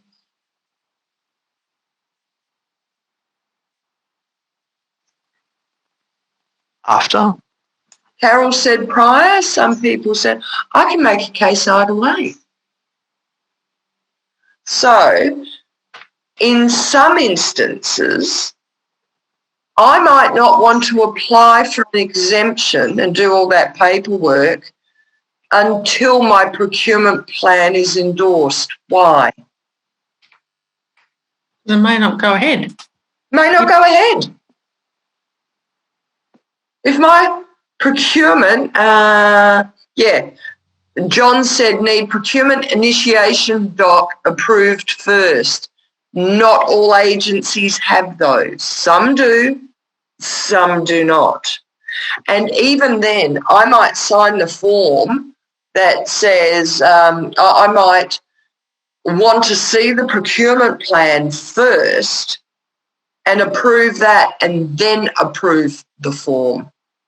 Depends on how your agency structured it, but there's the rub. If I get the exemption first and the procurement plan's not approved and the procurement's not approved, I've got an exemption for something that isn't going ahead. Or I might go for the exemption because my procurement plan says there's 2 options. I can do a direct approach if I get the exemption approved. If not, I go to market. Open. So sometimes your procurement, wouldn't you, Peter's just asked, wouldn't you do them in parallel? It's a consideration. It's a decision point. So there's some instance that you go, it's an ongoing business need. There is only a sole supplier.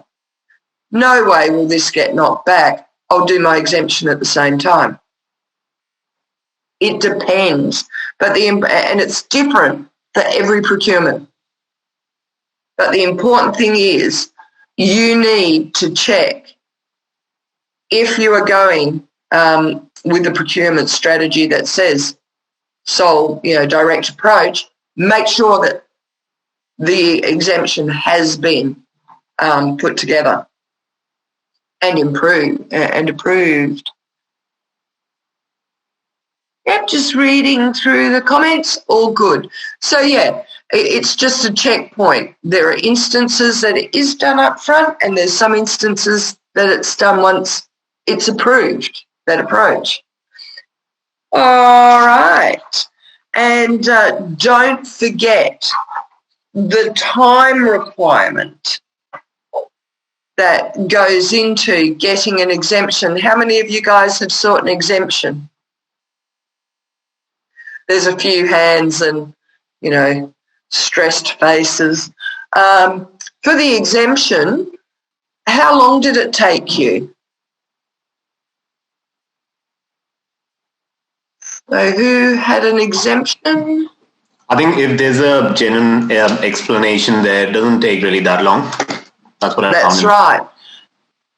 But it might take you a while to put the explanation together. What if I'm the procurement officer and not the subject matter expert? I'll need input. Yeah. Typically, my experience in a procurement unit, people come to me and go, there's only one source of supply, do an exemption. And 10 minutes on Google, I find there's 10 suppliers in the metro area. So all of a sudden I have to actually test the market to see what's out there. And so it can be very simple to capture, or it might be I actually have to go do some research to document that there is no one else out there. Who needs to sign off on exemption forms? Depends on the delegation. Delegation, the person, delegated authority, the person who wrote it up. Sometimes you have the business owner in there as well. Can you get these signatures overnight? No. So there's a time factor to consider. Also, some of the exemptions need endorsing by finance.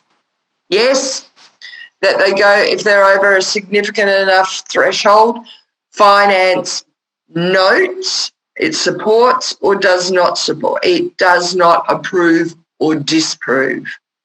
There's also that's up to your delegate, but they're either supported or not. And don't forget, if that threshold is high enough, State Tender Review Committee used to be in there as well. So, takes us back to that concept of the timeline, doesn't it?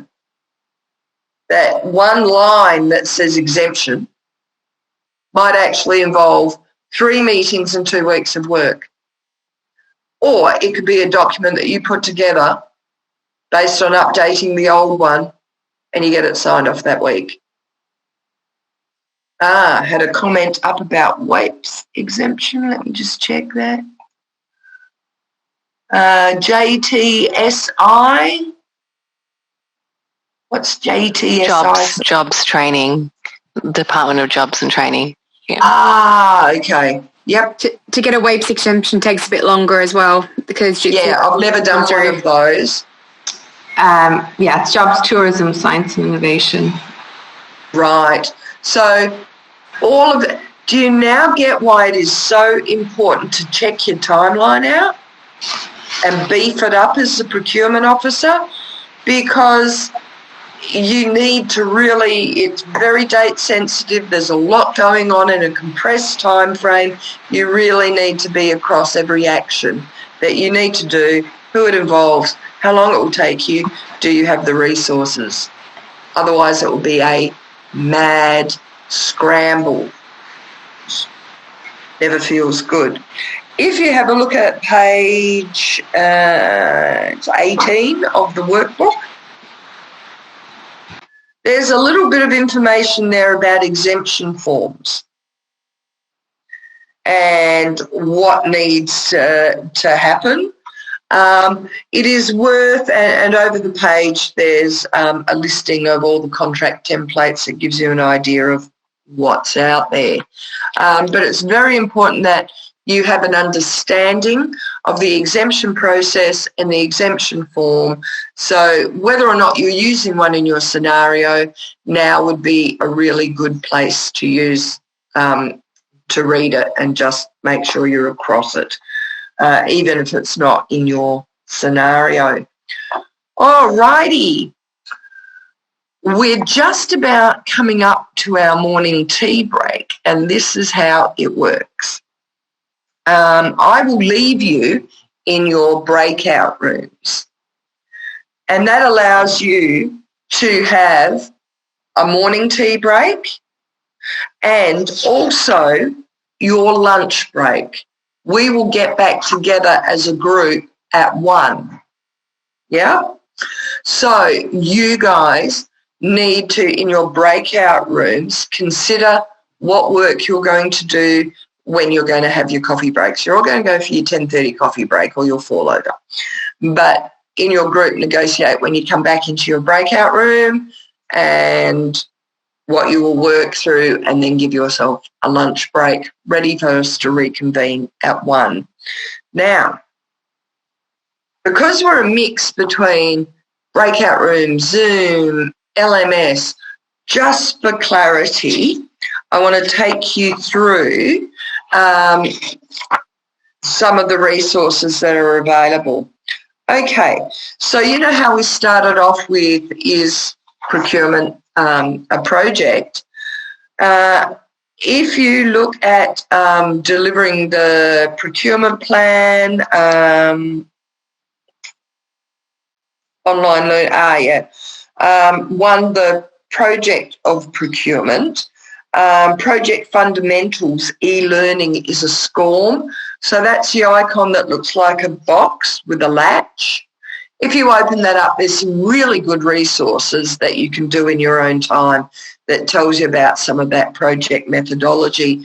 So what I'm saying is the workbooks are focused, the activities in the workbook are a focus, but there's also a lot of resources on the learning management system that includes discussions, etc. All right, here's the plan in your breakout room. You're going to do activity 3. So as a group, share your knowledge around the policy. Okay, and then you need to start thinking about what actual request you're going to do. So you've got community services, use a different request to goods and services. And even then, there are different requests for cleaning, ICT, etc. So on page, bear with me. So on page 19, there's a list of all the templates. You need to work out what template you are going to use. Now, with the request template, we're going to focus on you guys filling out certain sections of it. And I'll take you through that during the day. So what you're going to do in your breakout, you're going to do activity 3. You might want to do a little bit of reading, bit of discussion. Then it is time to go to activity 4. Now, in saying that, have a read of the request conditions slide and part A of the request. Because what we're going to do is part A of the request. If you are goods and services, it is called Schedule 1.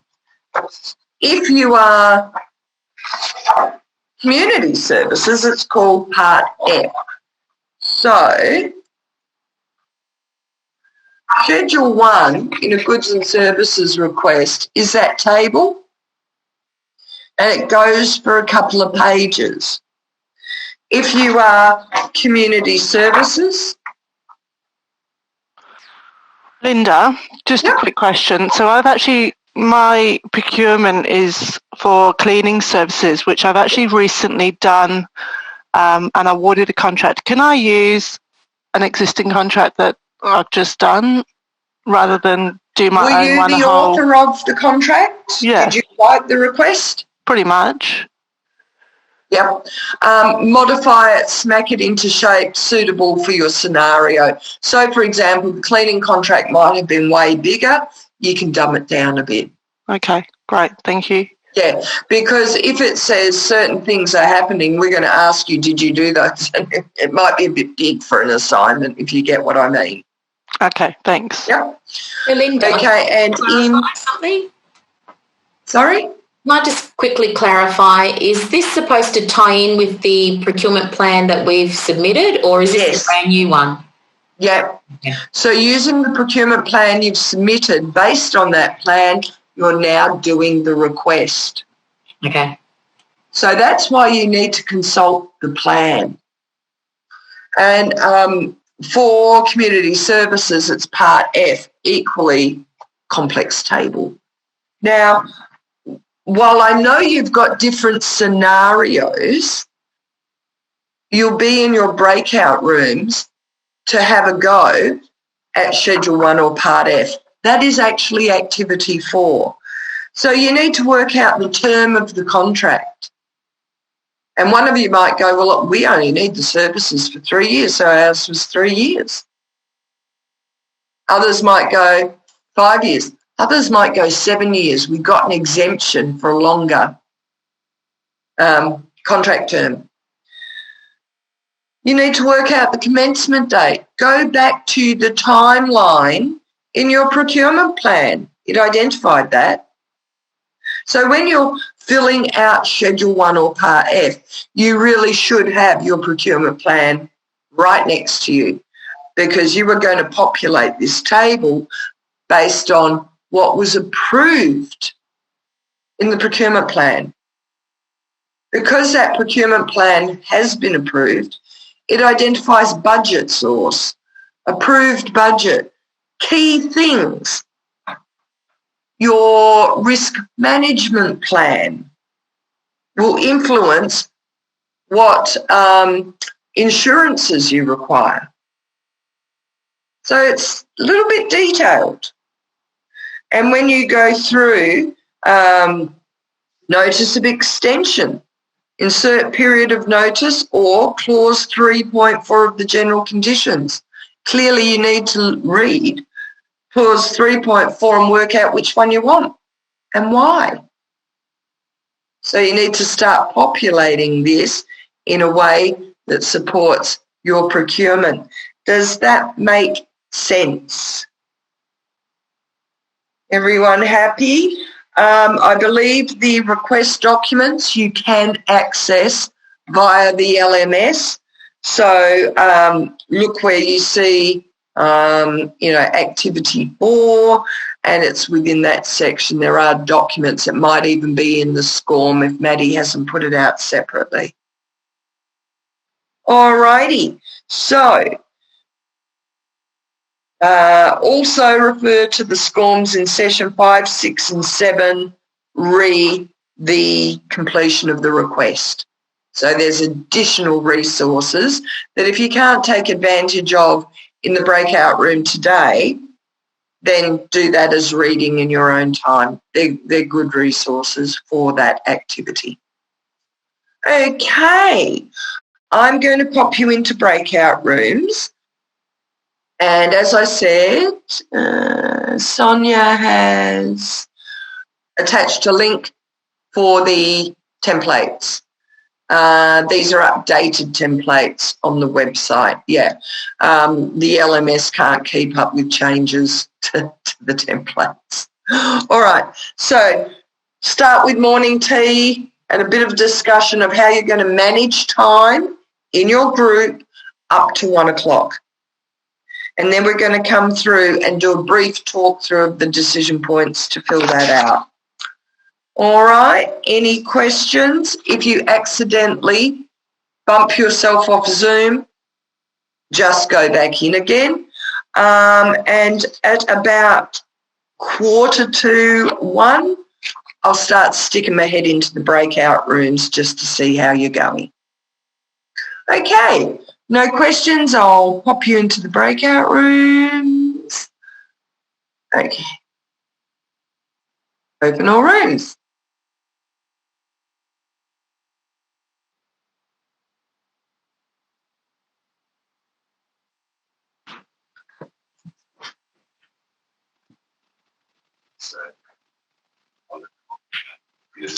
Linda, I just wanted to ask to not go into a breakout room just because I have a question specifically. because I'm RPL. So the previous module I didn't attend, and there was a procurement plan that was completed as part of that. Is that correct? Yes, that's correct. Okay. So I have a procurement plan. Yeah. But it's under my previous course, and it wasn't, I just looked through it, it wasn't completely filled out because of, I think the requirement was to fill out parts of it and submit a risk management template separately, then complete workbooks, complete the workbook, essentially, like a bunch of questions and answers. So I'm just not sure how I'm going to match what's required of me, because I think Scope has asked me to do activities 4, 5 and 6. Yeah. And activity 4, correct me if I'm wrong, is like filling out the customer contract details. Yes. 5 is writing specs. Yeah. And then 6 is, I haven't quite seen what 6 is yet because it's in the next day, I assume. Yeah. But filling out problems. So I'm just not sure how I should do 4 and 5 essentially. Okay, your procurement plan, the one that you said's half completed, what was it for? It was from quite a while ago. I just realised it's in 2014, but I will read it to you. You can change that with a couple of keystrokes, Anna. Yeah. Because remember, this is now a scenario that you can make up. Okay. So, look, I'd suggest grab that procurement plan because it's half done. Yep. What was the value of the contract? Let's see. What did they put it in as? Probably a multi-million-dollar behemoth. No, it wasn't much. I remember I summarised it down. Yeah. So enough for an open tender? Yeah, they open tendered it. Yep. Yep. Yep. So go through that 17.1 million. Yeah. So. Yeah. So go through the procurement plan and just populate it. Oh, so to redo it. So just copy it across again. Is that what you're saying, or? Yeah. Look, do a copy of that procurement plan document, and when you said it was not fully filled in, just fill in the missing bits. Oh, okay. So because I might need to transfer it to the new template because I think that's changed. Okay. Yeah, from but like 6, don't 7 years ago. overcook it. You just want enough detail in the procurement because they've RPL'd you for the earlier unit. They RPL'd me for I think sorry, I'm getting confused. So they RPL'd me to do just a business case for module 2. So, but my understanding there was a business case and a procurement plan is that both need to be done. Okay. So they just asked me to do a business case. And so that's why I just need to copy over. Yeah. Do a quick flick and populate the procurement plan just so you've got a script that then helps you fill out your request. Yeah, okay. Also, and then I'll have to do a request as well. Okay. Because the request I have which was in a separate module is not the same request that is aligned. And this is what we need to say. And do the request because the request is actually satisfied through 3 activities. Oh, okay. So just do the activities. Just copy and paste. Yeah. Okay. Yeah. Sure. Yeah. Okay, now, Anna, you've got a room that you can go to. I have assigned you. Yeah. All right. Okay. So I'm sorry, I kind of missed what you said in that bit. So we are having morning tea now, and then we do activity 3 and 4. And 4. Okay, gotcha. And I come and scoop you back up for 1 o'clock, but I'll sneak into your break room. But yeah, you guys can manage your own time around discussion. You might want to read some of the resources in the SCORMs, but yeah, and I'll bring you all back together at 1. Okay, sure. Okay, great. And could I please, do you have breakout rooms for goods and services and breakout rooms for community services, or you just put everyone together? Are you a community services? No, I'm not. You're just straight out goods and services? Yeah. Can you see a prompt on your screen that says go to breakout room? I want to get all the material certs. Not yet. Is it coming? Okay. No, I can just see not joined. Have you been in a breakout room before? Yeah, I was in one earlier, but that was with community services, and so I was a little bit confused during the conversation. Okay. Yes, you would be. We don't want to talk to the community services. Oh, now I've forgotten who my community services people are. Well, you can just put me with Jade or Who Mel. were you with before? April. Who was in your last group that was community services?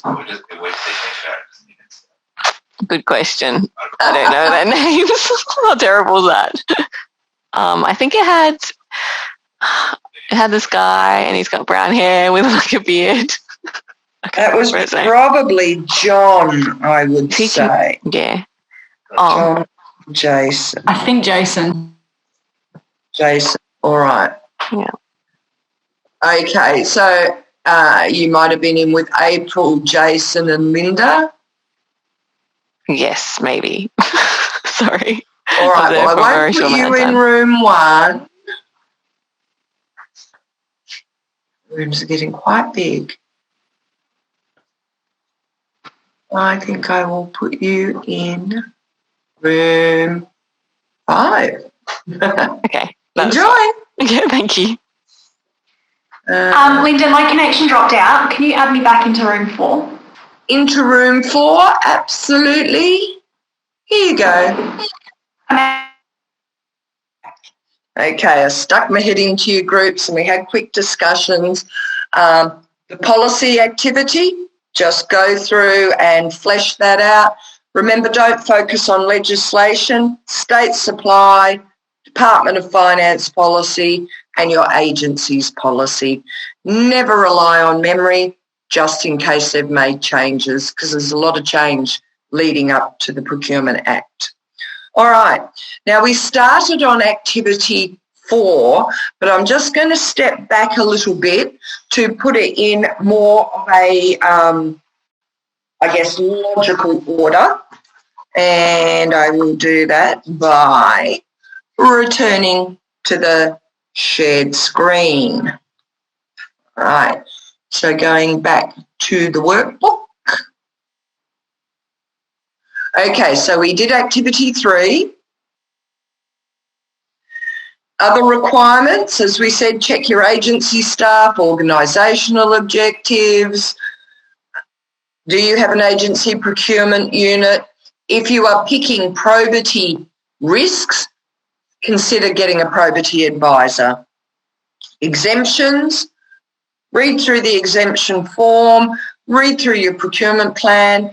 Are they asking for a procurement scenario that involves an exemption? Are you seeking a contract term greater than 5 years? Are you seeking bona fide sole source of supply to make a direct approach? Make sure you understand exemptions at this early stage. Select your template.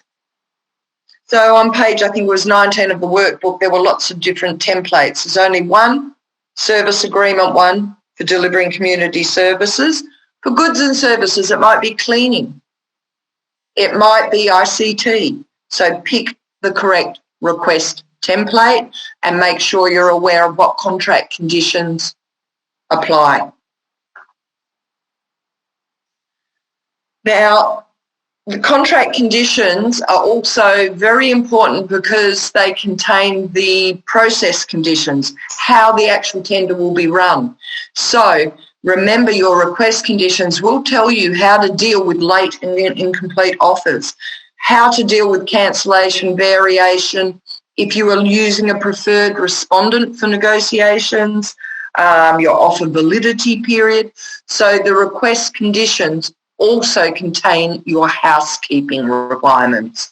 So if you have to extend your offer of validity because the evaluation process is dragging out, read that clause and see how you need to do it.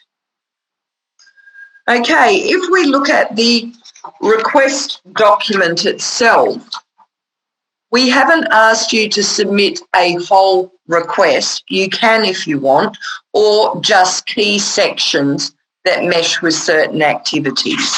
But I'll just take you through a quick trot through the actual request document. Now, the very first page, and the request document will look a little bit different for community services people, you've got background. You don't have to write that off the top of your head. You can actually cut and paste. What document would you cut and paste from? Helen, where would you find that? Procurement plan? Yeah, might even be in your business case. So there's already written words that you can just snooze. It talks about the submission of offer, and there's options there for you. And, you know, do you have a tenders box? If you don't, then hand delivery is not an option. Fax, electronic, you know, you need to work out how you will be receiving the offers and pick the correct sections and retain those. Offer validity, insert the number of months. You know enough about your procurement to work out, do I need 30 days, 60 days, 90 days? Briefing. When would you use a briefing? We use them in our cleaning contracts so that the potential suppliers can come and see what they've actually got to clean. Yeah. So do you do your briefings on site? Yes. Yeah. Sometimes if it's ICT stuff, you can have a compulsory briefing in a room miles away from you. If you're building something, site visit. As Helen indicated, cleaning contract, site visit. So with us, we recently had a boiler contract awarded. So we got the tradies on site so they can actually see in person what boilers they're dealing with. Yes, and also I guarantee you they would have been doing really rough measurements of, can I get my little loader down this alleyway? Can I get equipment through the doors? Exactly. So you need to start working out, is there a briefing? And is a briefing required? Speak to the business owner, speak to the subject matter expert, also refer to your risk management plan. It might say there's a few logistical issues on site, compulsory briefing. You read that in the plan, then you make sure you put compulsory briefing in the request. Who are the contact persons? And basically the request conditions are then identified there. 2 is the selection process. And basically you go through and you work out which red or blue font does or doesn't need to be retained, depending on whether it is covered under a free trade agreement. So once again, you look at your procurement, you look at your policy, and you decide, does free trade agreement apply? I've got 2 chats.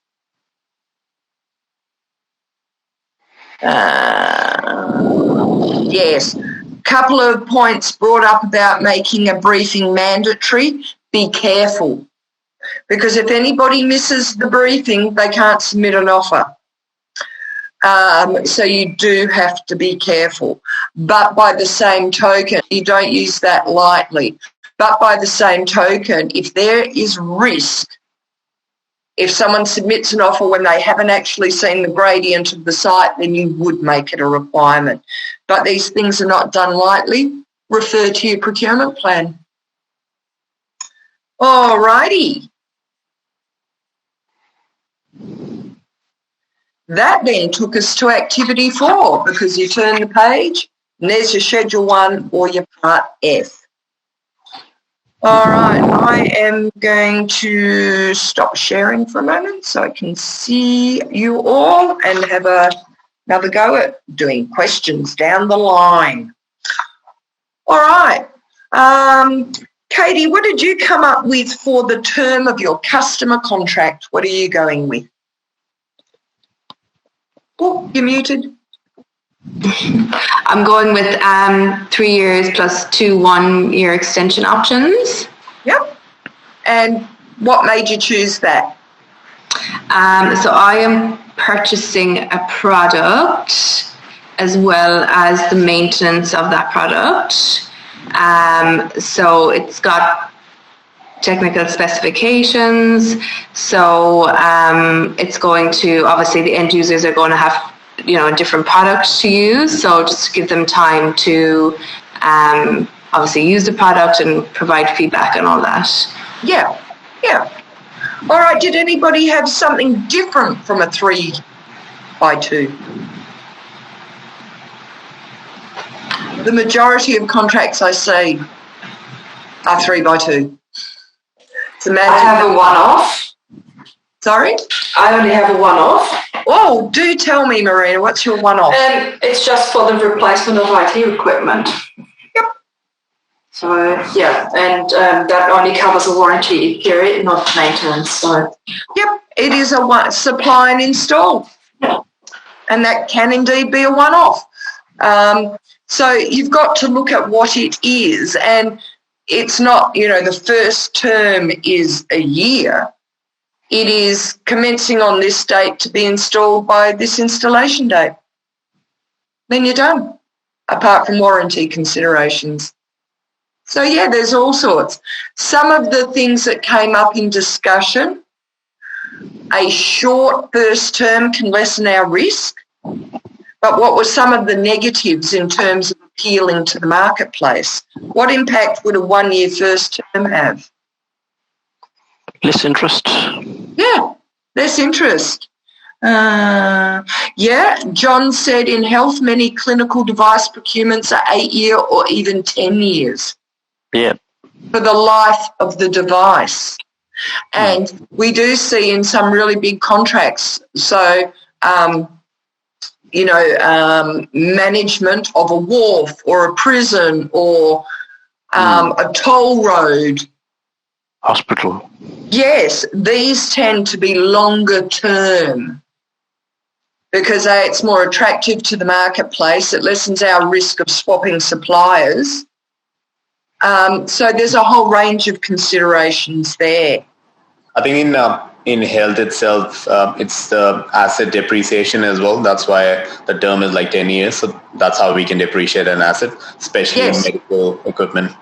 Yes, and there is actually operational risk because if you installed it and maintained it for 5 years but didn't get the next contract for maintenance and a totally new supplier comes in, they'll go, oh, don't hold me accountable for that machine not working. It was the way the first guy installed it. Peru, you're laughing. Has this been painful for you before? Yeah, look, I think in the past that has been the case with our lift contract, and now that's why the current one that we have is for 10 years. So perfect. So it's not just pick a date, pick a duration. You do so thoughtfully.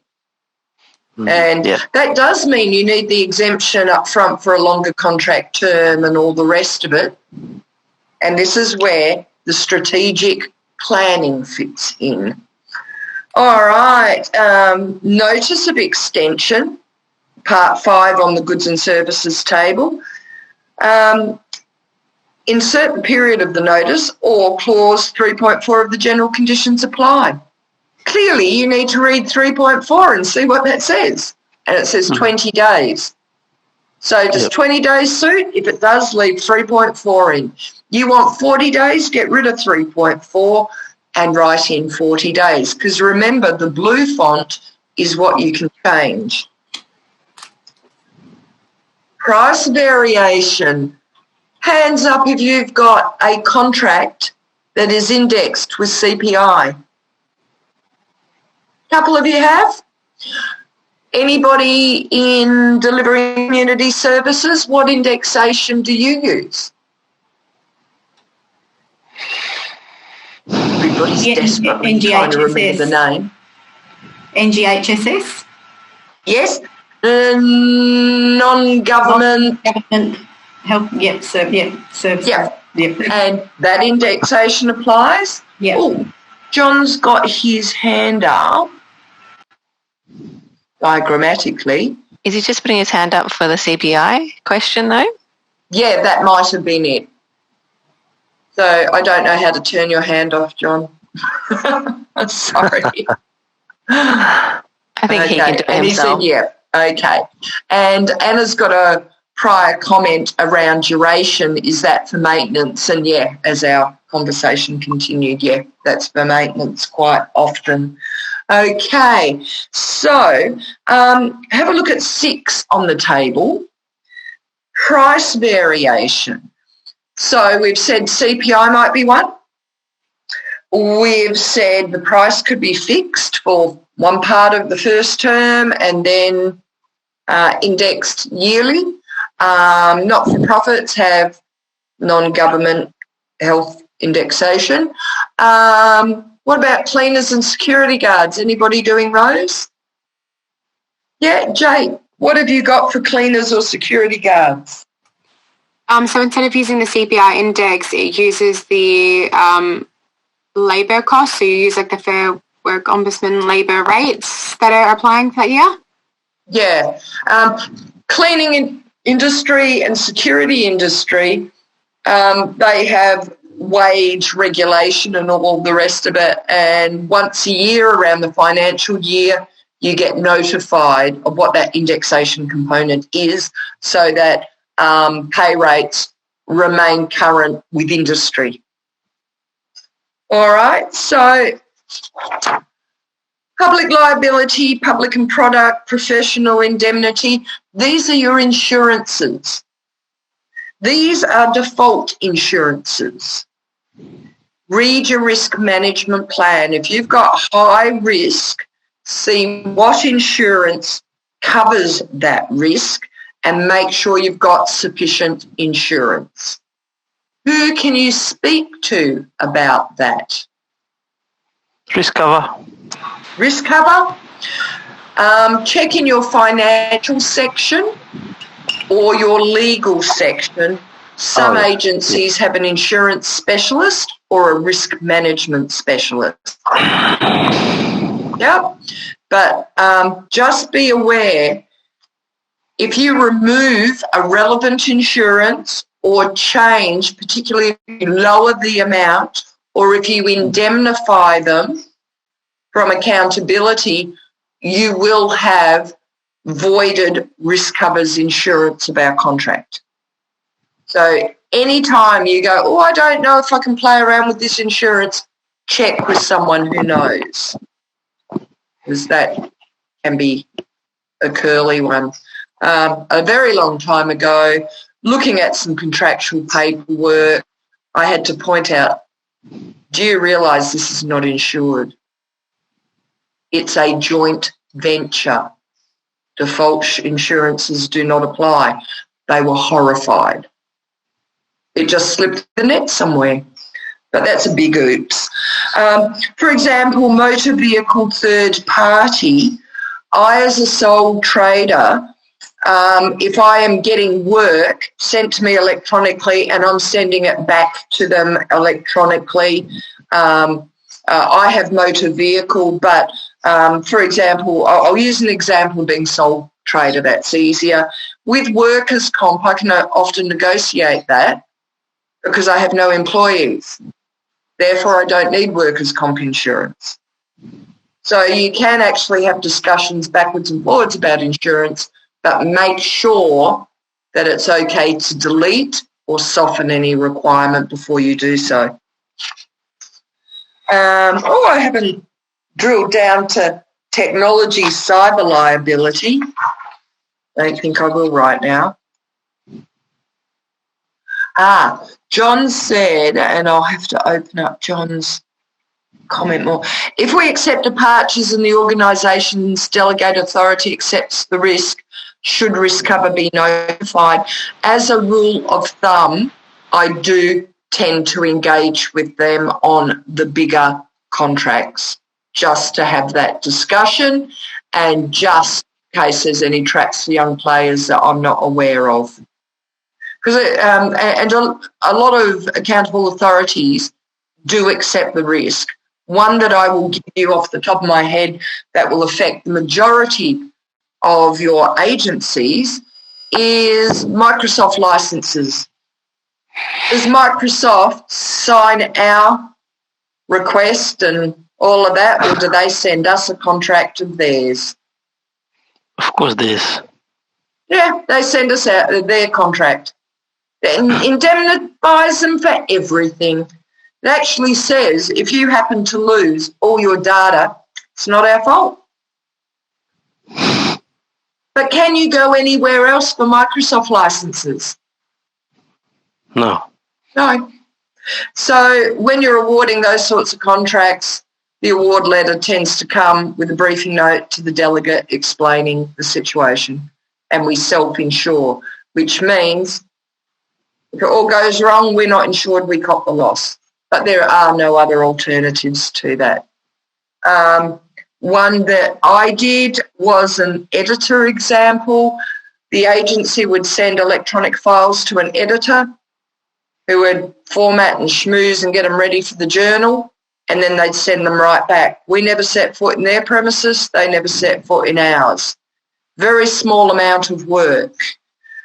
They were retired geologists.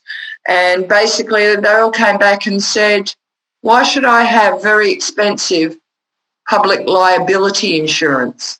I don't enter your premises, you don't enter mine. And we went, And we checked it out, and risk cover was a bit about it, but we needed the services, and it was risk assessment. Said, well, we'll never lose money or be sued if someone didn't make all their colours match in the formatting. So the accountable authority with the briefing note said, we have no risk from this, self-insure. All righty. So there's a lot of things like Section 14 is an interesting one. Customer rep and customer rep's details. Effectively, you're saying who will manage the contract. How many of you have seen a request that it says to be advised? Anyone ever seen that? It's when I read that, it says we haven't picked the poor sucker yet. That scares the hell out of me. I like to see somebody's name. Someone who knew they'd managed the contract and were involved in the procurement planning. They participated in the risk assessment. Not, John looks a bit light on, give it to him. I know. I get a little bit worried when I see TBA, because I always ensure whoever that name is sits on the eval panel so they get skin in the game real early. And if they complain, this is a horrible contractor, well, you evaluated their bid. You had a say in that. I have seen in health ones that they don't put the details in the request document purely because it might be someone in a medical field who potentially other medical field professionals could know. So they try to keep it out of there to put some confidentiality in there. That makes good sense. During all the MOG stuff, pick a name, any name. They probably won't be here tomorrow. So there are times, but generally, if there's no other issues, it shows me they've thought who's in there. Thinking about what's confidential, warranties, intellectual property, all that sort of stuff. So you go through and fill out Section 1 with your procurement plan and your conditions of contract right next to you. How long do you think it will take you to fill out that table if you were sat at your desk with no interruptions? Not very long, because you should have it already done. 10 minutes, not very long. What did you think, Deirdre? Oh, shouldn't take any more than half an hour, because you should already have your POC plan already there. Most of it's already done. Perfect segue for me. It depends on the quality of your procurement plan. If it's full of fluff, good luck to you. Also, bear in mind, over 5 mil, you must do a procurement plan. I've seen some agencies that under 5 mil they have policy that says you do a procurement plan. But I've seen some agencies not do a procurement plan for a 2 mil contract or a 1 mil contract or whatever. So step 1, is there a procurement plan? Step 2, is it of the right quality and information? If not, this write-up will take a little bit longer. And you may find that the procurement plan is silent on a particular aspect, in which case you grab the phone and who do you ring? Not me. Who would you ring? And you go, oh, procurement plan doesn't say anything about confidentiality of the, information. Who would you ring? Contract manager. You're the procurement officer. Contract manager, why would you ring them? Procurement policy and practice inbox. Policy and practice. Peter says the person who wrote it. Fine. Have a look at your comp plan. Who's the stakeholder that's across that stuff? Might be the business owner, might be the operation. Depends what the issue is. And basically the business owner might say to you, I don't know if we want a term of 2 years and 3. Speak to the budget owner who might have very strong views. So if you're not sure, see which stakeholder may have valuable input into that. So it depends how much hunt and peck you got to do to get that information. Yep. All righty. Any questions on Schedule 1 or Part F of the not-for-profit service agreement? You reckon you can all give that a red-hot crack, Peru? Yes. How do you expect us to submit? Do we, can we just do a request document altogether at the end and that will do? Or you want to sort of copy the Schedule 1 into the box that you have here in the workbook and do it that way, or anyway, it's fine? Okay, the box was just for you to scribble notes while we all yabbered. Okay. You can submit the whole request, and I've known that some people have. However, it's 30-odd pages. So when you look at Activity 4, you can just grab the table and submit it with your workbook. So you can do the whole request or just pull out Schedule 1, populate that, save it, and attach it with your workbook. Okay? And now since we're doing the virtual one, and in this workbook, those notes boxes, do you expect us to write anything there, or we wouldn't have to? What the note boxes are, it's a formatting element that helps us fill up gaps, and you can just jot notes, a place for you to jot notes as you go. We're not that interested in the note boxes between slides, but the ones that sit under an activity, yes. So for Activity 4 notes, you might have popped in some notes while we were talking, and you can just also put in there, see Attachment 1, Customer Contract Schedule 1. I do know that some people like to populate the whole request document, but sometimes it's easy just to pull the chunks out. And I have one last question. So, as you said in our procurement plan and business case, we didn't want to make it too complicated. So my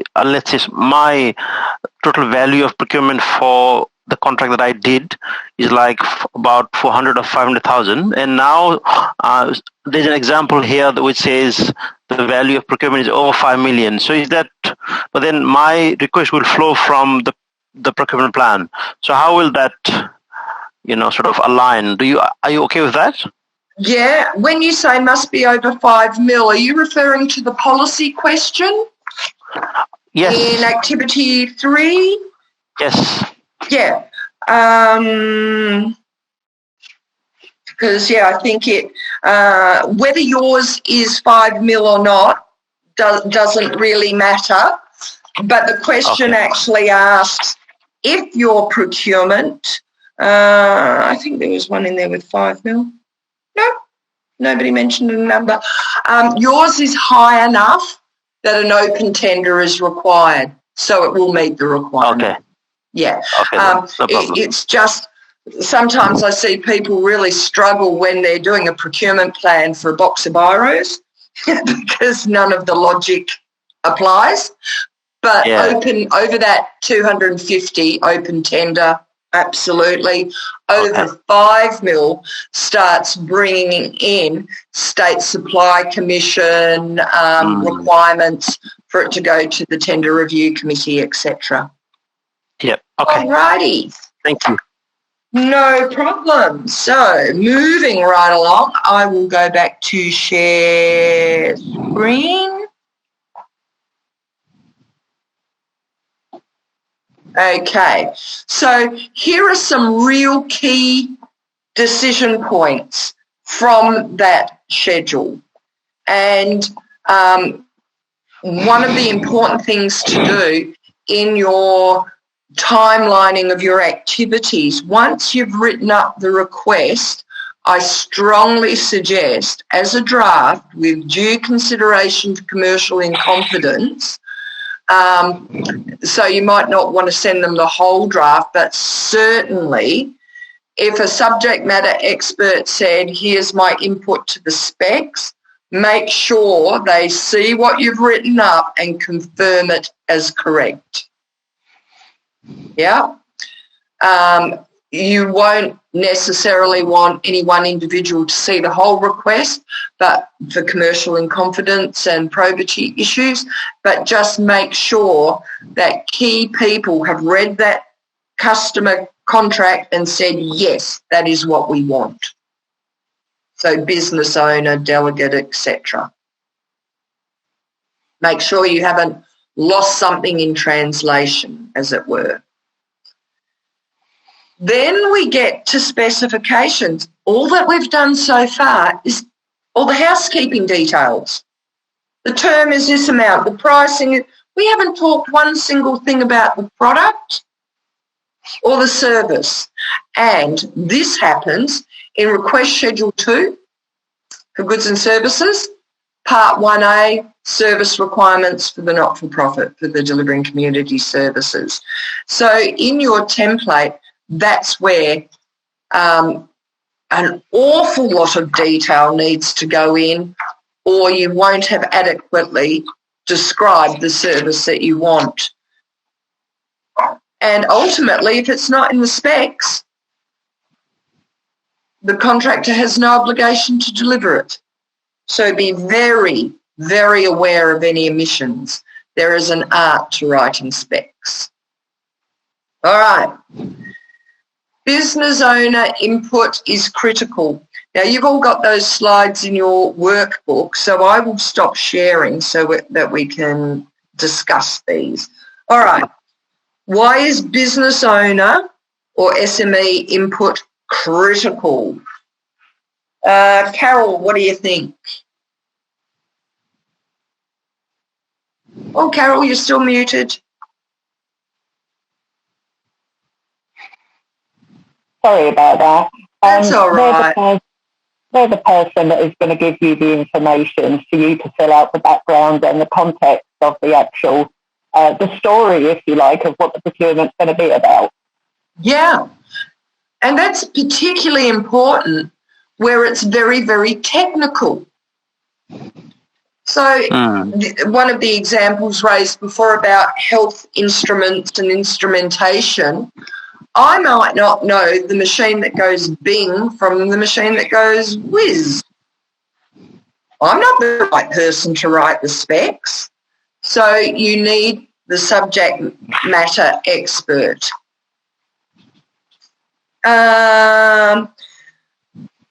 Know why you are drafting the spec. Most people will say there's a gap in the template and I need to fill it. But really have an understanding of what the outcomes are required. Are they functional? Are they performance? Are they technical? And make sure that you've really described what it is you want. And as we said, you lean heavily on the subject matter expert for delivering community services in partnership, it's tighter yet again because you don't deal in specs. You deal in inputs, outputs, outcomes, some of which will be developed in consultation with the service provider. What do I mean by what is in or out of? Joe, what do you think? Still muted. Still muted, Joe. Can't hear you. That's better. Could you repeat the question? Sorry, I was typing, Linda. No, that's all right. What is in scope? What is out of scope? What do I mean by that? I don't know. Anyone else come up with a suggestion? In scope, out of scope. In scope, referring to the specific criteria that you want detailed. Yeah, it's what they're going to do. So, for example, if I do a demolition contract, I need to be really specific. Knock the building down, or knock the building down and remove wastes. Knock the building down and remove waste and level the site. What is in or out of scope? What are we going to do? What are they going to do? Okay. Yeah. Because I mean, why would you put anything that's not in the scope document? Exactly. And that sometimes we need to be precise. So, for example, in the specifications, I might identify to knock down the building, to manage the site and the dust, to remove the waste, but I will identify out of scope is the levelling of the site. And I suppose and just thinking about that as well, I know that a lot of times, you know, with the contracts that we have the contractor come back, or we have recipients come back and want to add to the scope. Of course they do. You know, to put more value, to put more money on it. So I suppose fill my pockets, Joe. Explaining that, they're always sort of like, well, we thought that if we knock down the building, then you would want us to level out, you know, the surrounding vicinity type thing. Yes, and Sonia's popped in, so did, I think, Peter. If you're not clear of what's in and out of scope, you'll get heaps of queries. Nightmare at tender time. Yeah. You will also, as Sonia said, possibly get addenda. Like, oh, crikey, we forgot to mention this. Addenda, put it in. So be absolutely clear what's in and out of scope. One that I recall, it wasn't mine, but so I had a spectator view, which is always more reassuring. It was about painting when refurbishing houses. And basically it said undercoat, it identified number of coats of paint, it gave the paint palette colours even, and it went on and on and on. But at no point did it say fill in the cracks. It was silent on wall preparation. So as a painter, if you read it, it sounded like you rocked up to these houses, undercoat, primer, 3 coats colour, leave. And it's walls, doors, skirtings. At no point did it say remediate and prep the walls for cracks, chips, holes. So that was a huge problem. Now, what was interesting, it was a panel arrangement and it was divvied out across several suppliers. 4 suppliers had no problems at all. How can I paint a wall if I haven't prepped it? But one supplier went, oh no, if you want me to do that, it's extra and it's this. Now, some of the chat comments are really, really amusing, that there'll be more queries, there'll be more clarifications during evaluation, there'll be addenda. the timeline will blow out. Yes, yes, yes. So by clearly identifying in your specs what's in scope, what's out of scope, it also helps you to engage the business owner, subject matter expert to go, that's right. Yeah. Okay, so that's really important. And I like the way that you're picking what are the consequences if we don't get clarity then. Mayhem is the answer. Mayhem later on. Now, provides clear guidelines for the respondent to cost and perform. Must not be ambiguous. You must avoid bias. Don't write it in a way that you think your favourite supplier will fit like a glove, because that brings in bias, conflict of interest, and a whole lot of breaches. Are there existing specs that you can refer to? What set of existing specs would you look at? Previous procurements for the same Similar thing. services. Yeah. Was there a contract for the thing prior? But you need to do a lot of research to make sure the contract wasn't buried, that these specs are still up to date, that you could use those as a starting point, certainly. Also, consider other jurisdictions. Do a search on Tenders WA. See if the Department of What's-It got a similar cleaning contract in the last year. Yep. Yeah, and Marina's picked a good point. Part of your specs, you may have to state that new equipment must be compatible with certain things. So make sure that is also captured in your spec. That is very, very important. Or you end up with ICT stuff that's incompatible. And yeah, Sonia said you can check out the specs from similar CUA providers. Don't just transplant another contract's specs into yours. No. Starting point, your procurement plan needs, schmooze it. All right. Include standards, quality, timeliness, descriptors. So writing specs could be an entire 2-day course on its own. Reading good specs, good examples will help guide you. Rely heavily on your procurement unit when you write specs, because you don't want ambiguous. So words like must, will and shall are compulsory, no wriggle room. May, could or should means the contractor gets to argue. Said the contractor may.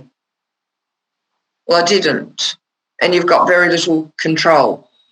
Use of good formatting and dot points. And a good rule of thumb for the formatting and bullet numbering and all the rest of it, if I were someone from the marketplace and I have a query and I ring you, just how horrible would this be? No, I'm talking about page 20, third paragraph down, second dot point. Or I can ring you and say, clause 2.2.1 says I must prep the walls. Is it Greenfields, new house, or is it a house that's been lived in? And you can straight away focus in on the very sentence I'm referring to. So that also helps with how you write and how you format. Anybody written specifications before? Linda, what was some of your experience with it? Was it something that you were a subject matter expert? Sorry. A bit of both. So I wrote the specs, but I worked with our procurement team as well. But we have some fairly standard ones depending on the procurement. So it wasn't difficult. It was making sure that they were still applicable, appropriate, and one of the procurements was a preferred service provider, so making sure they were still relevant and realistic for the service provider, so that doing that negotiation as well. But the example that Linda gave, working with the procurement unit, she had this may be something you need a lot of input with. And I take you back to your timeline. Have you given yourself enough time to develop the request? And John said, usually only help and guide the SME business area, make them responsible to provide the details. Absolutely. I'm a procurement specialist. I am not part profit or psychic. If you can't tell me what you want to buy, I can't write it. So the procurement unit will say, you need to give me the details and I'll format it and help you with the language. The subject matter expert needs to be clear in what needs to be bought. So really the role breakdown, business owner, SME, owns the buy. The procurement unit owns the procurement process and guiding you through it. So never ever say to a procurement person, well, you should know what I want to buy. You don't get a very good reaction if you do that. Because I'll go, I don't have a clue. So, yeah. Specs can take a long time to write, particularly if you need a lot of input. And so much sits on these. You get these wrong and management of the contract and the deliverables becomes a nightmare. And just be aware that specs have to, you know what you thought when you wrote it. Get a clean set of eyes to read it and see if it adequately describes, and really use the what, where, who, how, when. The contractor on the first Monday of every month will submit an activity report as per the template attached to the request. You know, who, what, where, when, and I'd even include to send it to the contract manager. That is a lot better than the contractor is required to do monthly reports. Yeah, the contractor is required to do monthly reports, but we don't know what it contains, where, when, who do they give it to? So really apply the who, what, where, when, how test and see if you need. And, you know, the example of a spec going wrong is that Police Academy movie example where the old lady says, officer, can you please get my kitty cat out of the tree? And he pulls out his gun and he double taps it and it drops dead in front of her feet. And she's very upset. But what did she ask for? Cat out of the tree. What did she get? Cat out of the tree. You need to be very, very careful that you have adequately described what it is you want, or you won't be able to manage the contractor's delivery of it. Anybody ever developed KPIs? Key performance indicators. Anybody got a contract that contains key performance indicators? Okay. Where a behaviour is repeated, it gives great opportunity to gather the data. So, for example, we said monthly report, first Monday of every month. You could have a KPI that said all reports or 100% of reports are submitted on time. And you can go for year one, 100% were. That's where a KPI comes in, where there's a repeated behaviour that's measurable and you measure it against a benchmark of performance requirement, I guess. Now, KPIs themselves are very technical, and once again, you can do a full day course. For KPIs, make a little note. There is a half-day training available through Department of Finance. Also, there's a lot of stuff online. If you Google developing KPIs, you can do little auto tutorials. You can always network with another agency and go, I looked at your request for cleaning, loved your KPIs. Can you explain to me how they work and how easy they are to get the data, and may I borrow some? and go that way. Now, be aware, search for my thingamy. Okay, KPIs. On the LMS, in the SCORM box, it looks like a box with a latch on it. Drill down into session 6, there's stuff about KPIs.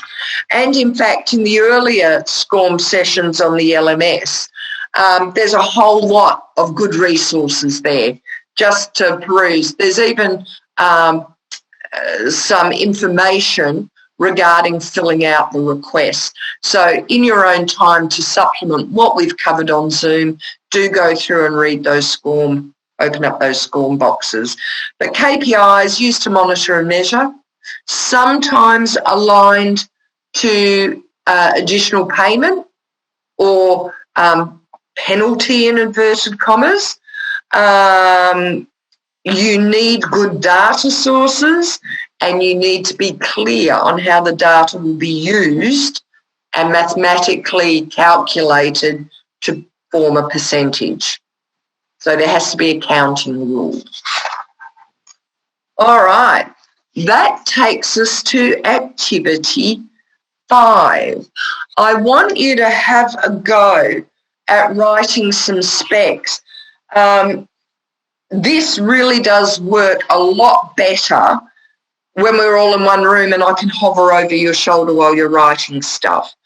How we will replicate this. With activity 5, you can either use the procurement scenario from your procurement plan, or if it's easier for you, one of the examples below. And there's examples there of a report being written, support services, prepare and paint a warehouse where they think there might be asbestos. And basically, so you can write a few specs for your scenario, or you can write specs for these scenarios.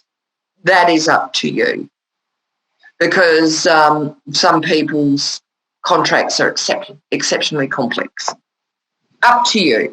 But basically, have a look at the section of the request,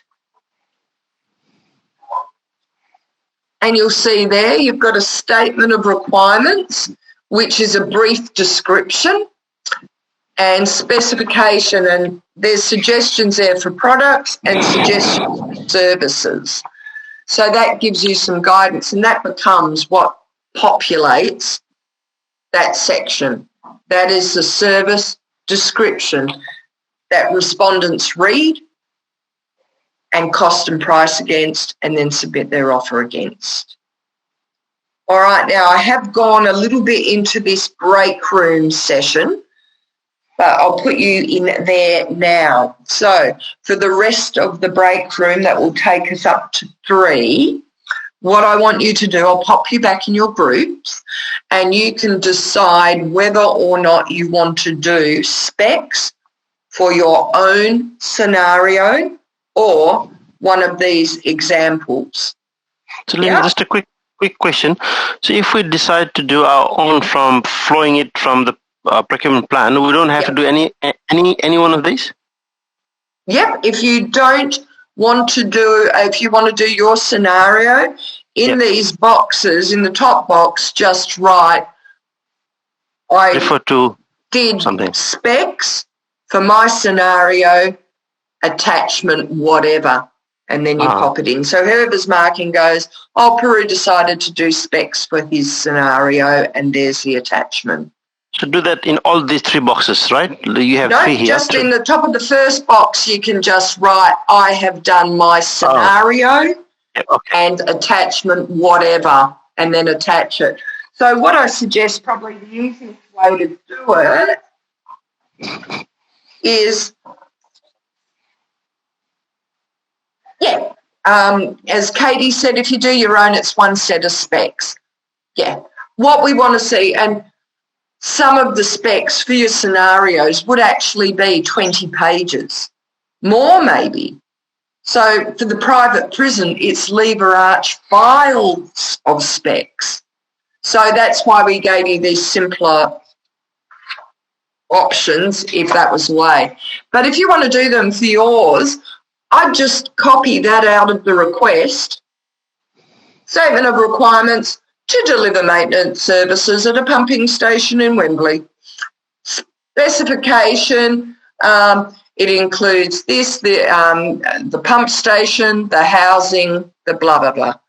And I'd get rid of products as a heading and use services or whatever aligns to yours, and just use the dot points and number them.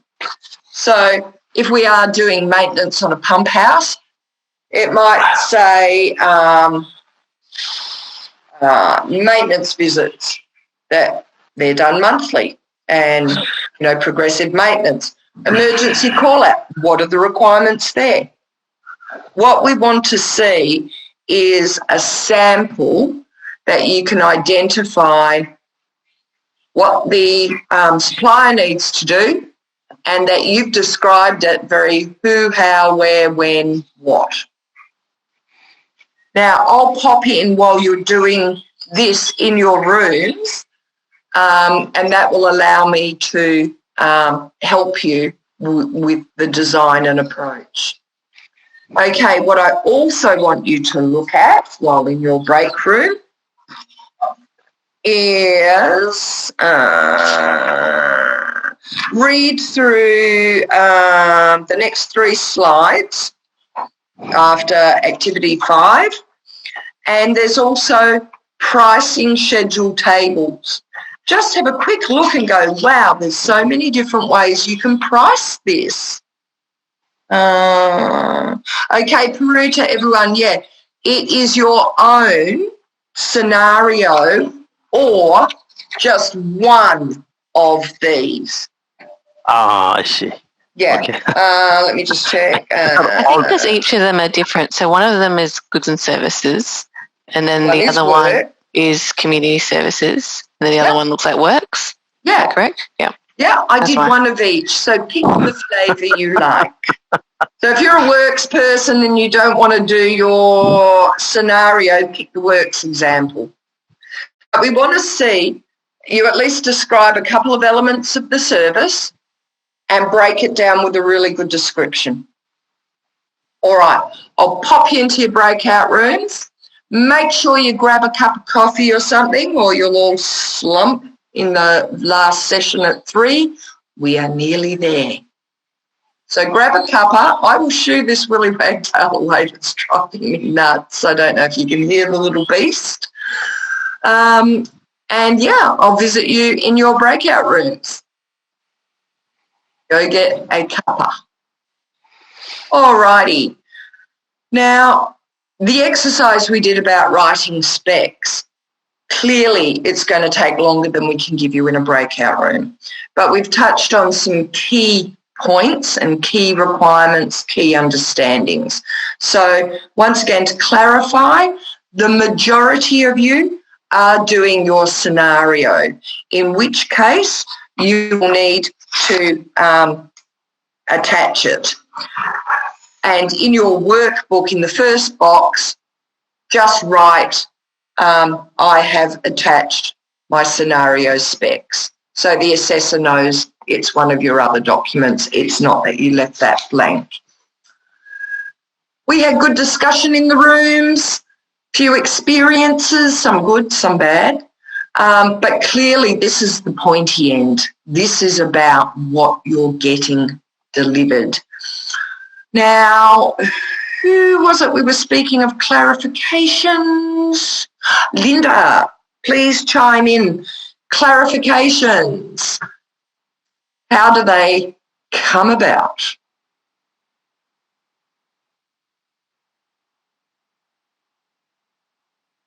Oh, we've lost. Sorry. Oh.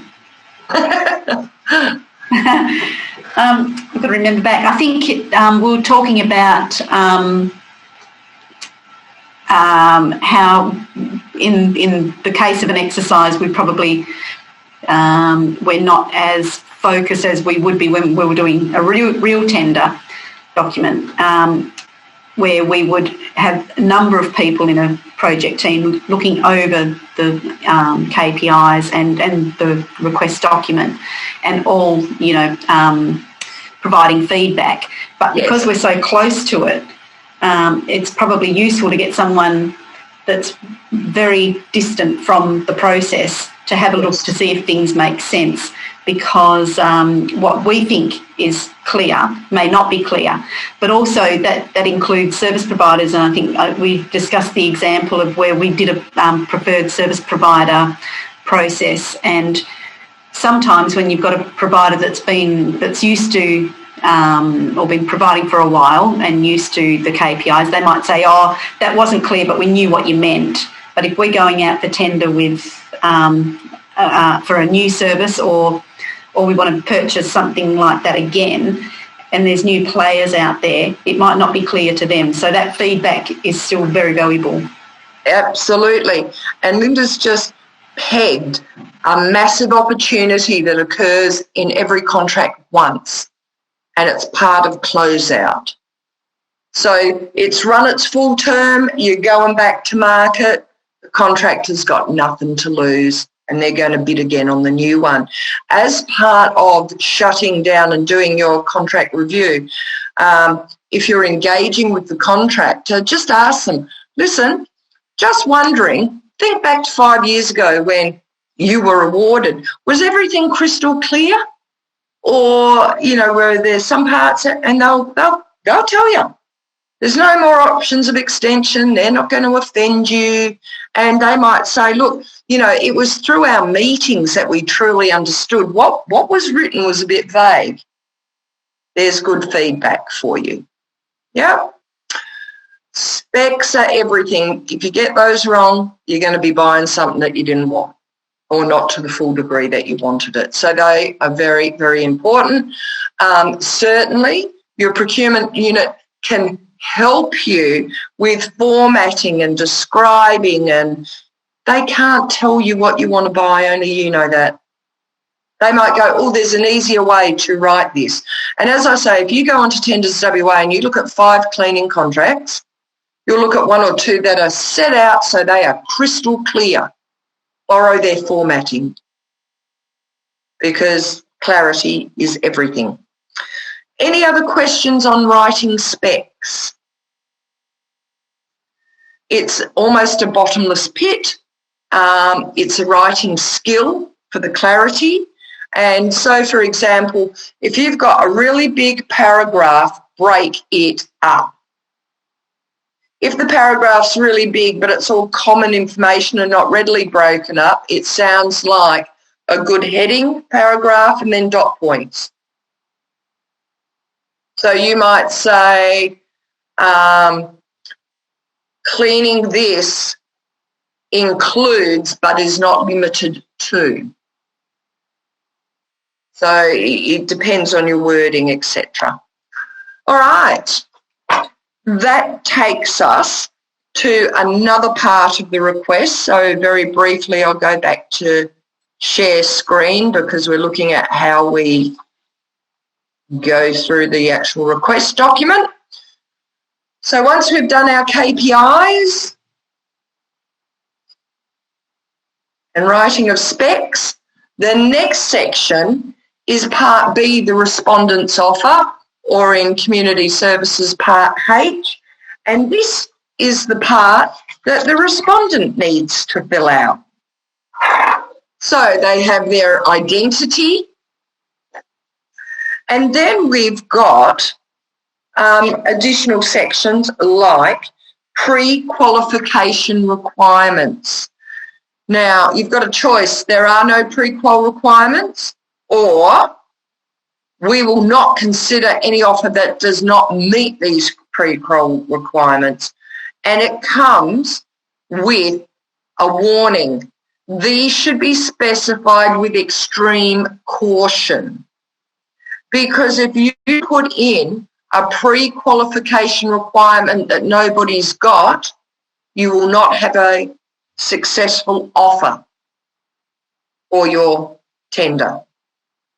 So that is not for nice to have or I wish you had. This is for must have or we cannot do business. Now, an example I will give you is just say I put a pre-qual requirement in there that any company that is going to do that demolition must be an accredited asbestos remover. And you go, yeah, that makes sense. And you know what? I get no compliant bids. When I follow up, all the major demo companies say, that was 1/10 of the job, getting the asbestos out of that roof. I was going to subcontract that out to the state's biggest asbestos removal firm. So you've got to be real careful that you don't shoot yourself in the foot. And that's where market testing comes in place. Here's an example. In Darwin, in the harbour, there's military and commercial, a very sensitive installation. For electricians and security system work, they only use companies that have a security clearance. So they know there are 5 companies with the clearance. I will put out the pre-qual requirement that they must have security clearance, or I will get every electrician in Darwin submitting an offer because work's a little bit slack at the moment. Because I did the market testing to know that there are suitably qualified suppliers, multiple, I am confident to use that. If I didn't know that, I wouldn't use it. Okay, so just make sure you don't shut the gate on potential respondents with that. And you identify if you want them at a mandatory briefing. And you identify if they need licensing or statutory approvals. And compliance and disclosure requirements, and that's pretty set. You don't have to change anything about that until you get to the very end of that section where there's some optional things. Do you want credit card and purchasing card payment? Not everybody wants that. Competitive neutrality, that's only if you are receiving an offer from an institution or government body. And professional standards scheme, you only include that if there is an endorsed professional standards scheme. All right, and then that's what brings us to qualitative requirements. Now remember, this is in the actual request template, and it's the contest between respondents to demonstrate their offer is the best and meets my needs the best. All right, how many of you guys, just show of hands, have actually been involved in the evaluation of a tender? Yeah, great. Okay, so they've got examples there. Suitability of proposed products. If I'm going to market for services, what can I do with that suggested criteria?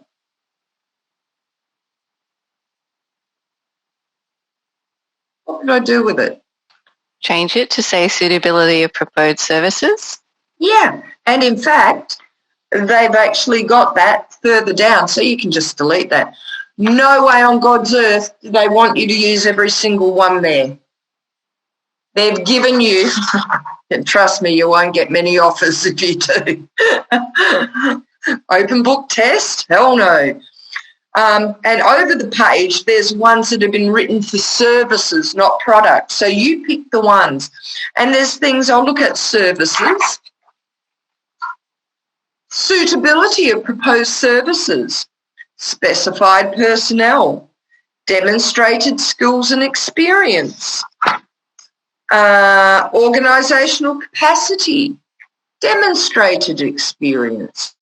These are really good prompts for you to have a think about. So, for example, I might look at a request,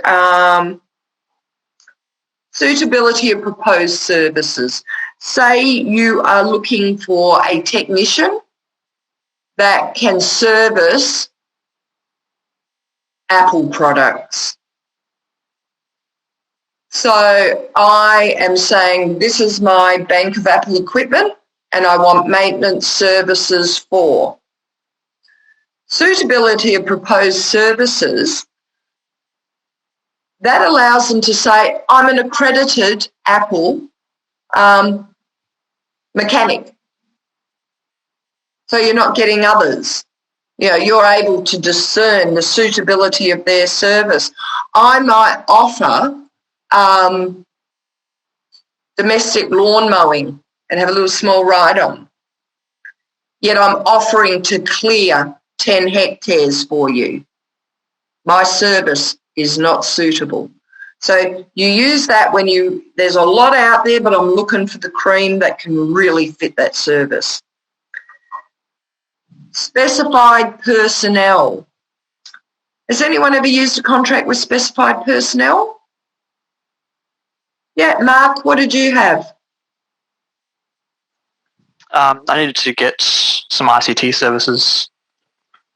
So we had to get specified personnel on who was going to provide those services to us, the hours and the hourly rates and stuff like that. You see it a lot in ICT. Yeah. You see it a lot in consultancy. So just say it's one of the biggest ICT companies. I have no doubt that that company has got the staff to do the work. However, what I don't want is they scored highly because they said, I have a design architect with 30 years experience. I've got a platform developer with 25 years experience. And I go, wow, they're head and shoulders above the rest. And I pick them. And 3 months in, when I walk into the meeting, there's 4 pimply-faced graduates. They've swapped the staff out. Anybody ever had that done to them? It's not uncommon that you might engage a consultancy firm to write a report and they've given you the resumes of all these people, but the people actually writing your report are graduates. So, specified might leave. We get that a lot. We get that a lot where we accept certain personnel onto a consultancy contract, but then they might leave. So we need to replace that person. Yes, and a specified personnel clause means just say they named those 3 experienced staff and one of them leaves. They just can't pop a graduate in there. They have to get your approval to replace them with someone of similar experience. So who's wiring my building for electric sockets? I don't care as long as they're qualified and supervised. However, if it is going to be development of a new application platform, I do care who the developers are.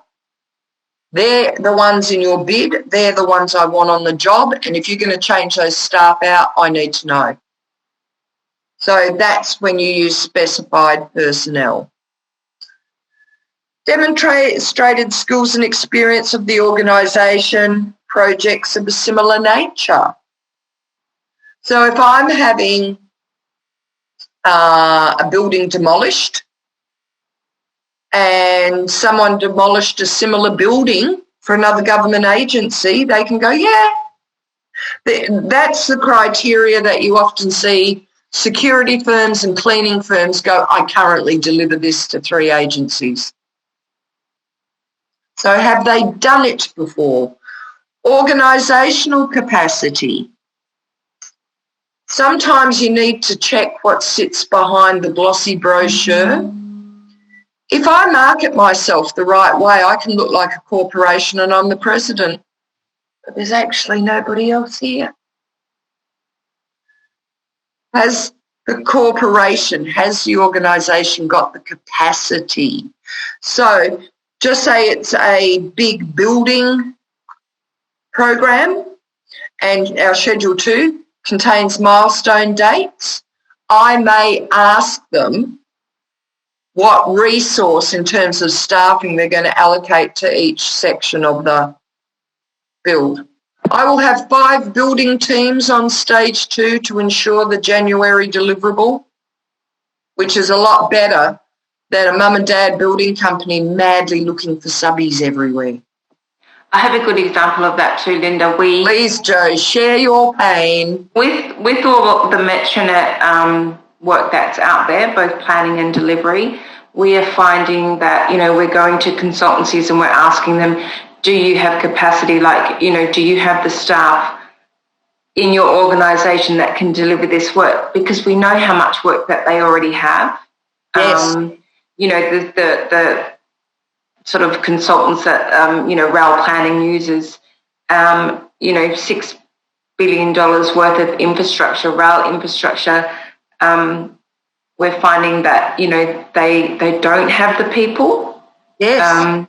So they can't meet their deadlines and they can't meet their reporting requirements, etc. So that for us is a huge criteria at the moment. And that goes right back to your risk management plan. Yeah. You will find in that plan somewhere organisational capacity and the risk to the project if they can't staff suitably to make the milestones, and the treatment would be make that an evaluation criteria so that you can pick those out. And you're very right. An example I'll give you, it was during the building boom. I mean, I personally couldn't get an electrician to do downlights. If you could stand upright and hold a screwdriver, you were employed on a mine site. Yeah. Hold the screwdriver. It was that bad in the middle of the mining boom. It was a small amount of works around a bridge and a bit of runoff, but it was in the Midwest.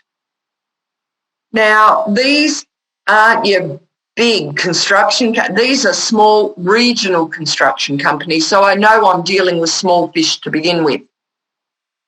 And there would need to be some earthworks. Now, if you're a small construction region, you may not have a D9 Caterpillar because you don't use it every day. But when a job comes along that you need earth moving equipment, you hire it. So one of my big risks was that one of these small groups would go to hire the D9 and the hire place would go, sorry, they're all on mine sites. I could reduce a project risk by asking them about their organisational capacity with regards to earth moving resources, blah, blah, blah, blah, blah. And it made the difference. 2 were fairly close, but one had his plant.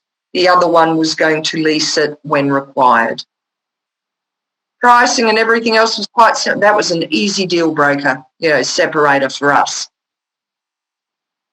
That is exactly what these things are. They are used to separate out the offers. So you're designing them to separate them. So if you make these too easy, everybody scores highly on them. If you make them too hard, once again, it's a lot harder because they're still grouped together. Anna's got a question. Is a pre-qual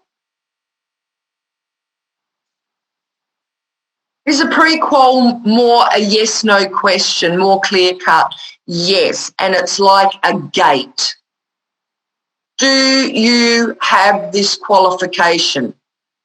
And if you say no, you can't submit an offer. And that excludes people that go, no, but I can source that during the term of this contract.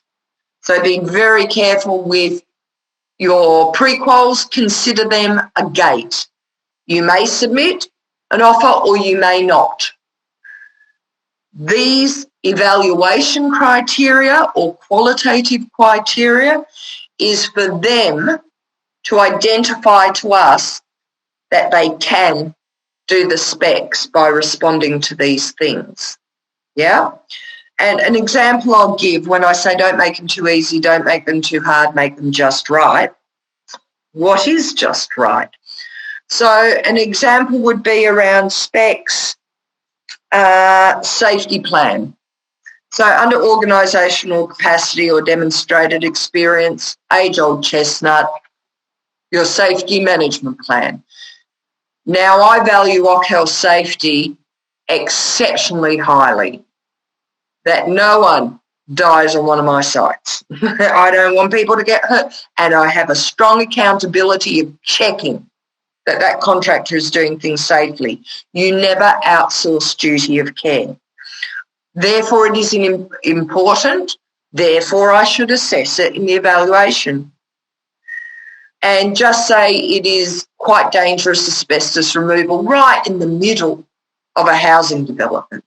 So there's risk there. And I have a criteria that says, your safety management plan, your OC health safety plan.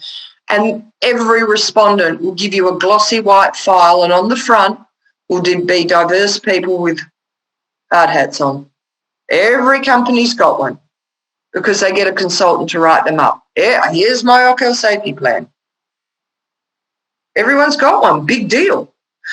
And I will say, what's your OC health safety plan? Thank you. Tick the box. Part B of the question, with reference to that, describe what resources and activities will be performed on site, my project.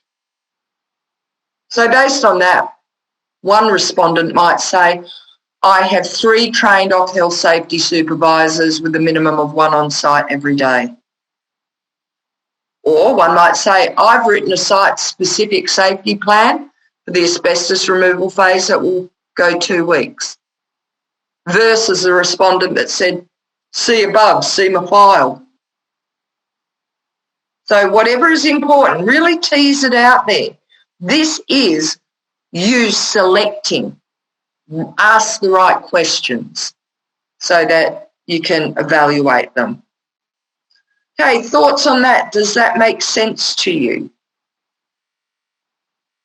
Generally, how many qualitative requirements do we put in a request? Think about requests you've seen. 4 to 5, says Peter.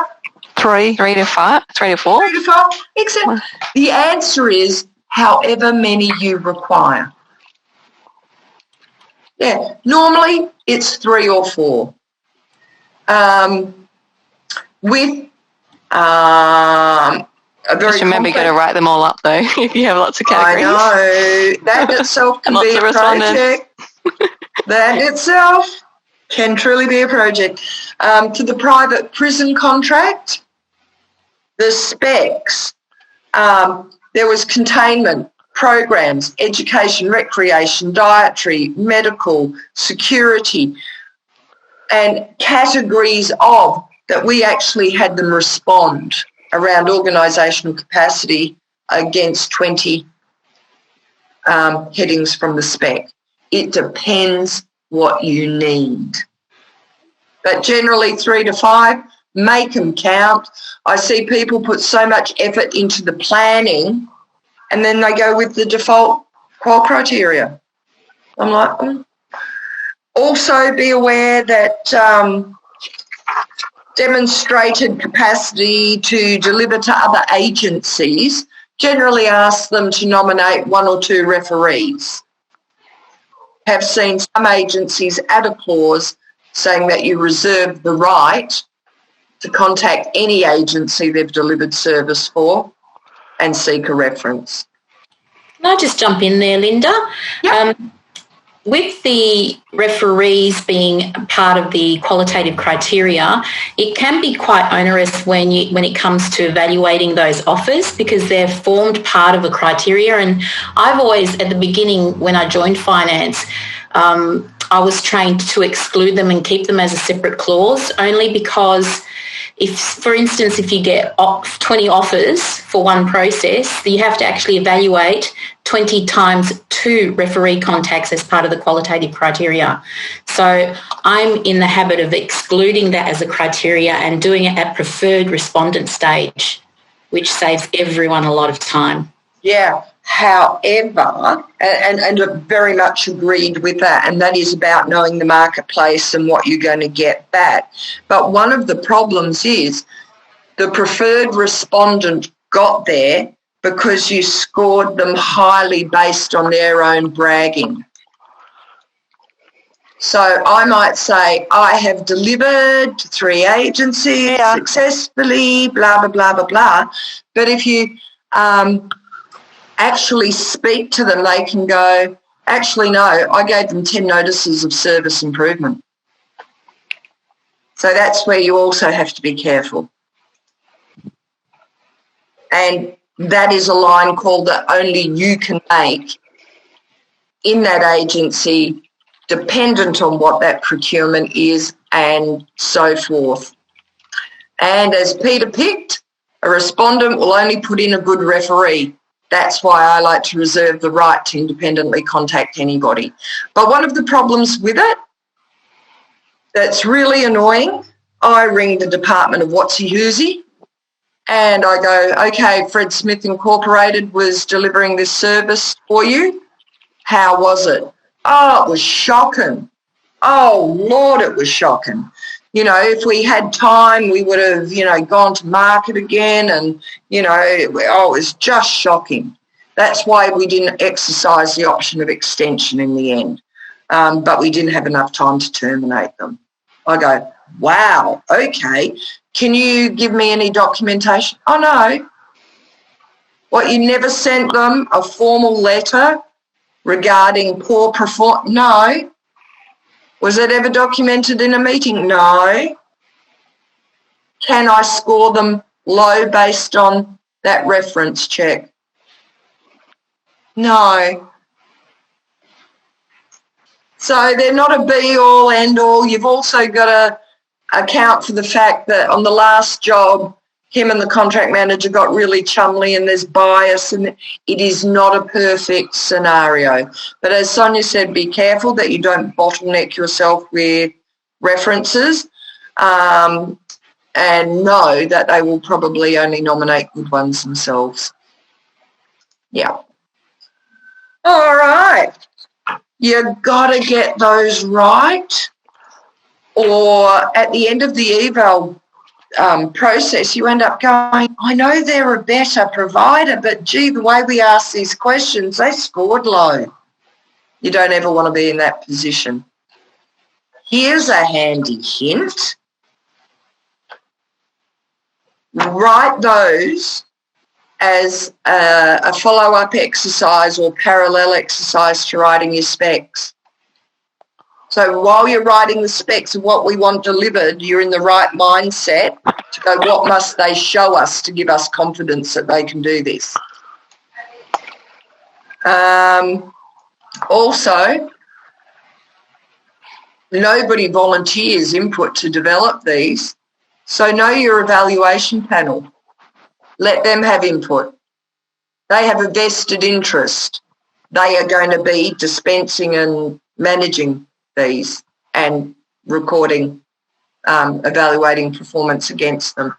So make sure whoever is going to be involved in the evaluation panel also has some input into these, because I hate it if you're chairing an evaluation panel, someone goes, oh, they shouldn't have asked that, they should have asked this.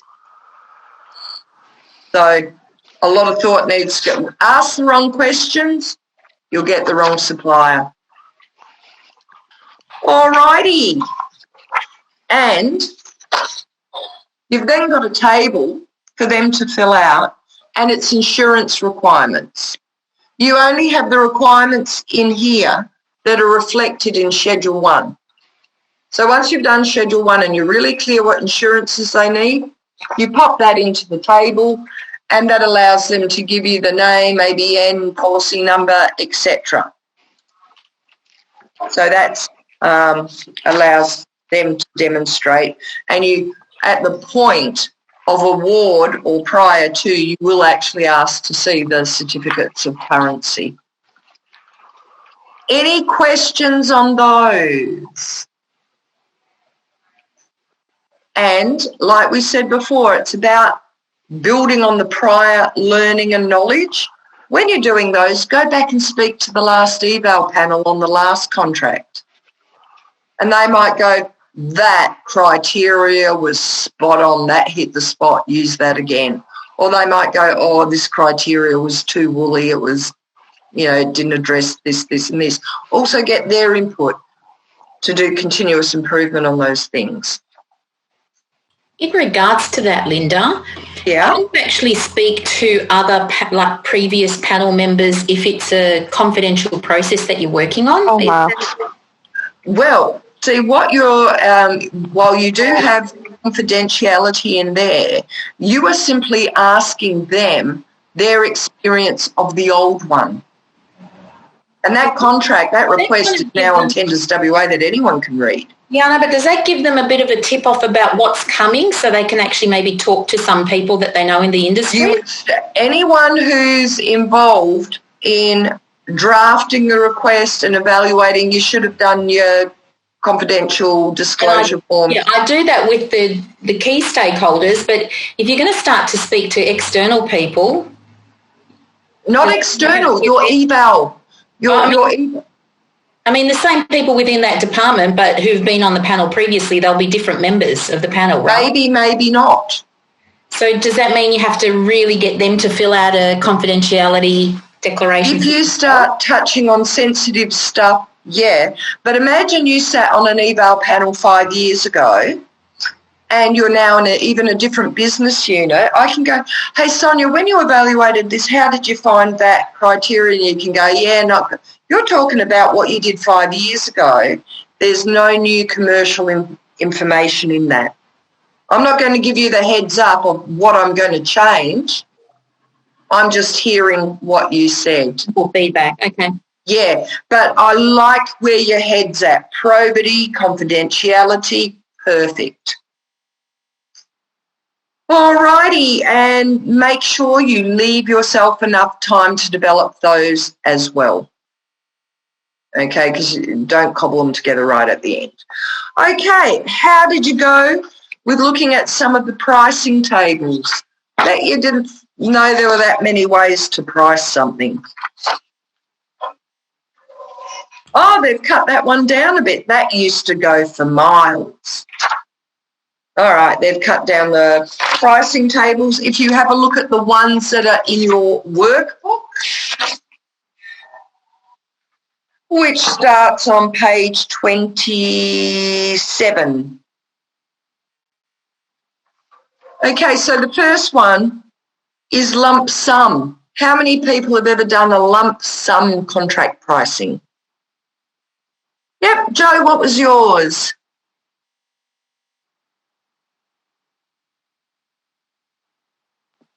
Again, it was most of our consultancy contracts are done on a lump sum. Yes. So usually, yeah, a deliverable being a business case or, you know, a design concept or something like that. Yeah. I'm just reading back. I have a question from Anna. Linda, is the procurement we put in the procurement plan request used in the negotiation module? Yes. And the award module and the contract management module. So bear that in mind when you're creating this scenario story. Yeah. All right.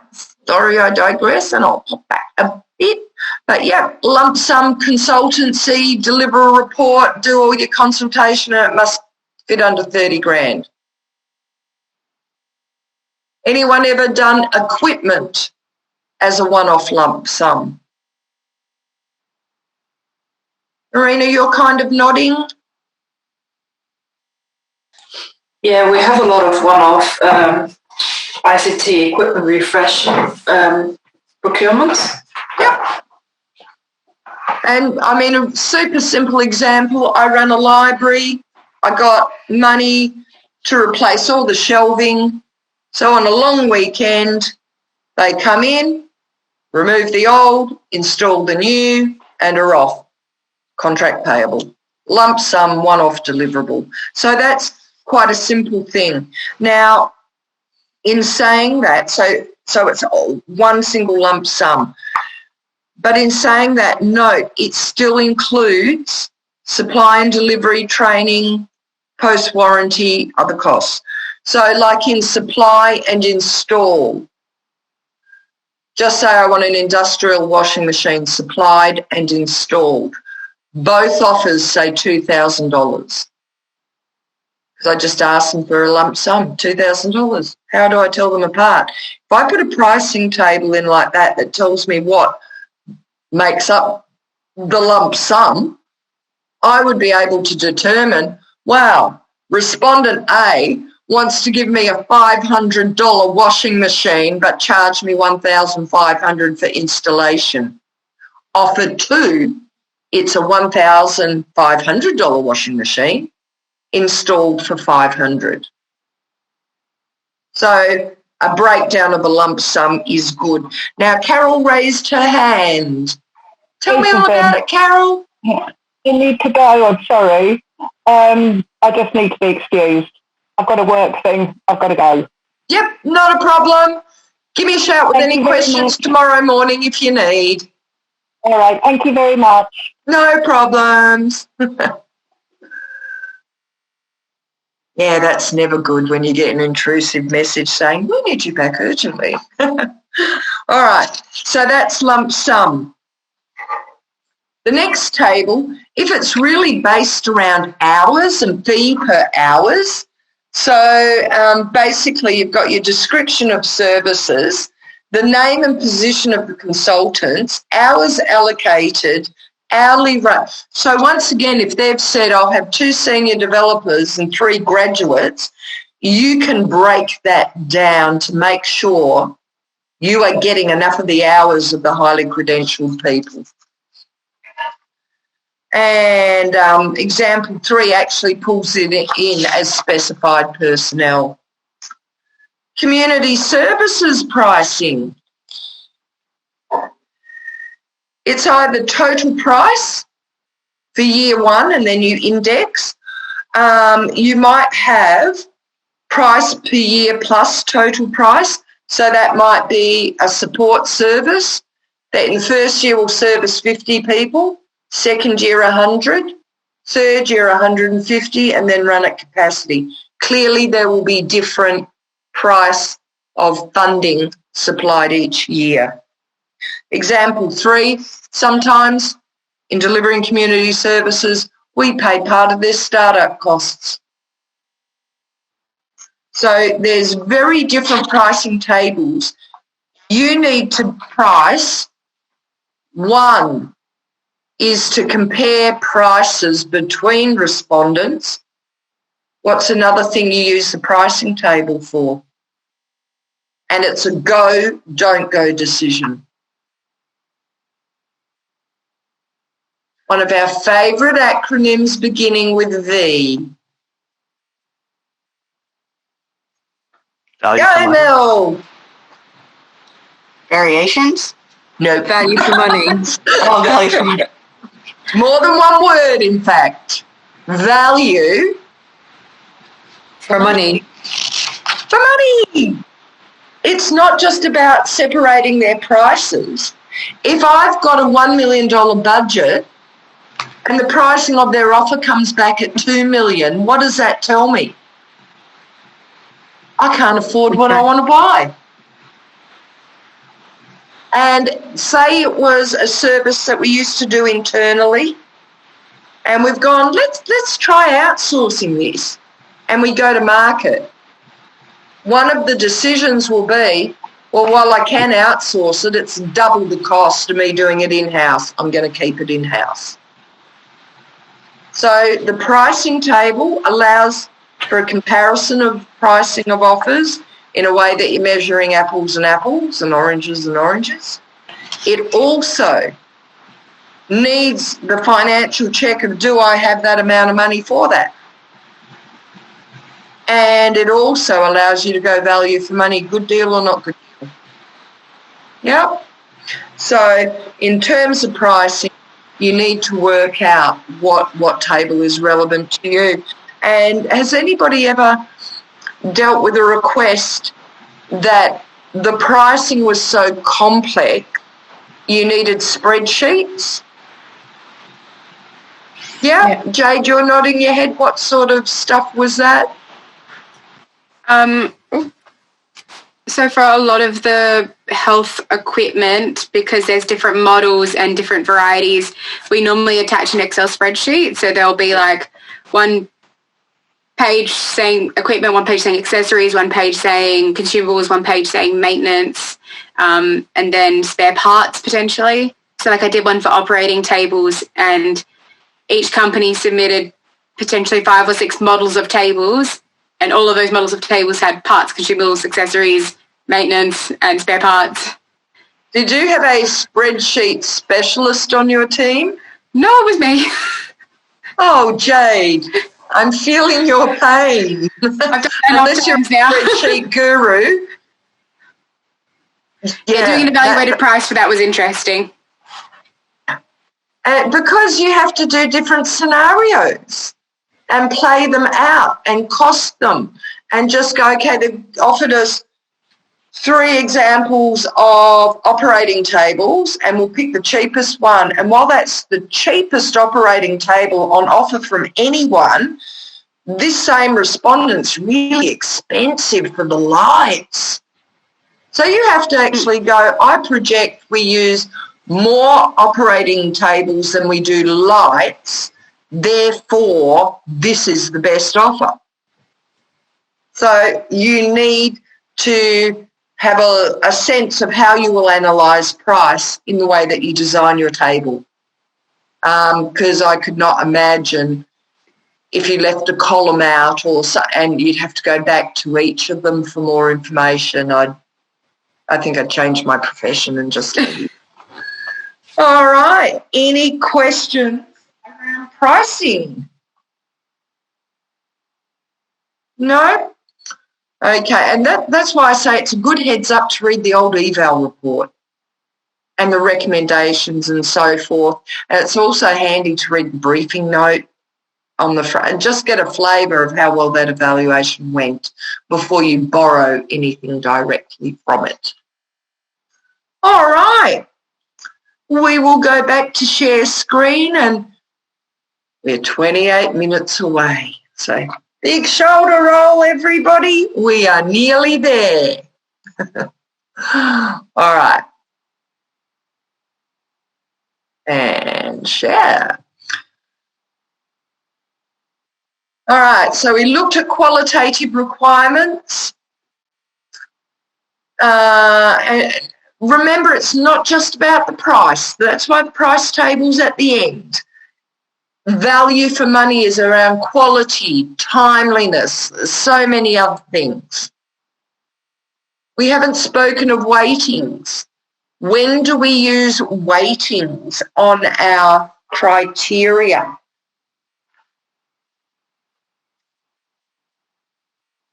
You have an option of leaving them all equal, and that is in the request, or you get to put percentages. Mel, what do you reckon?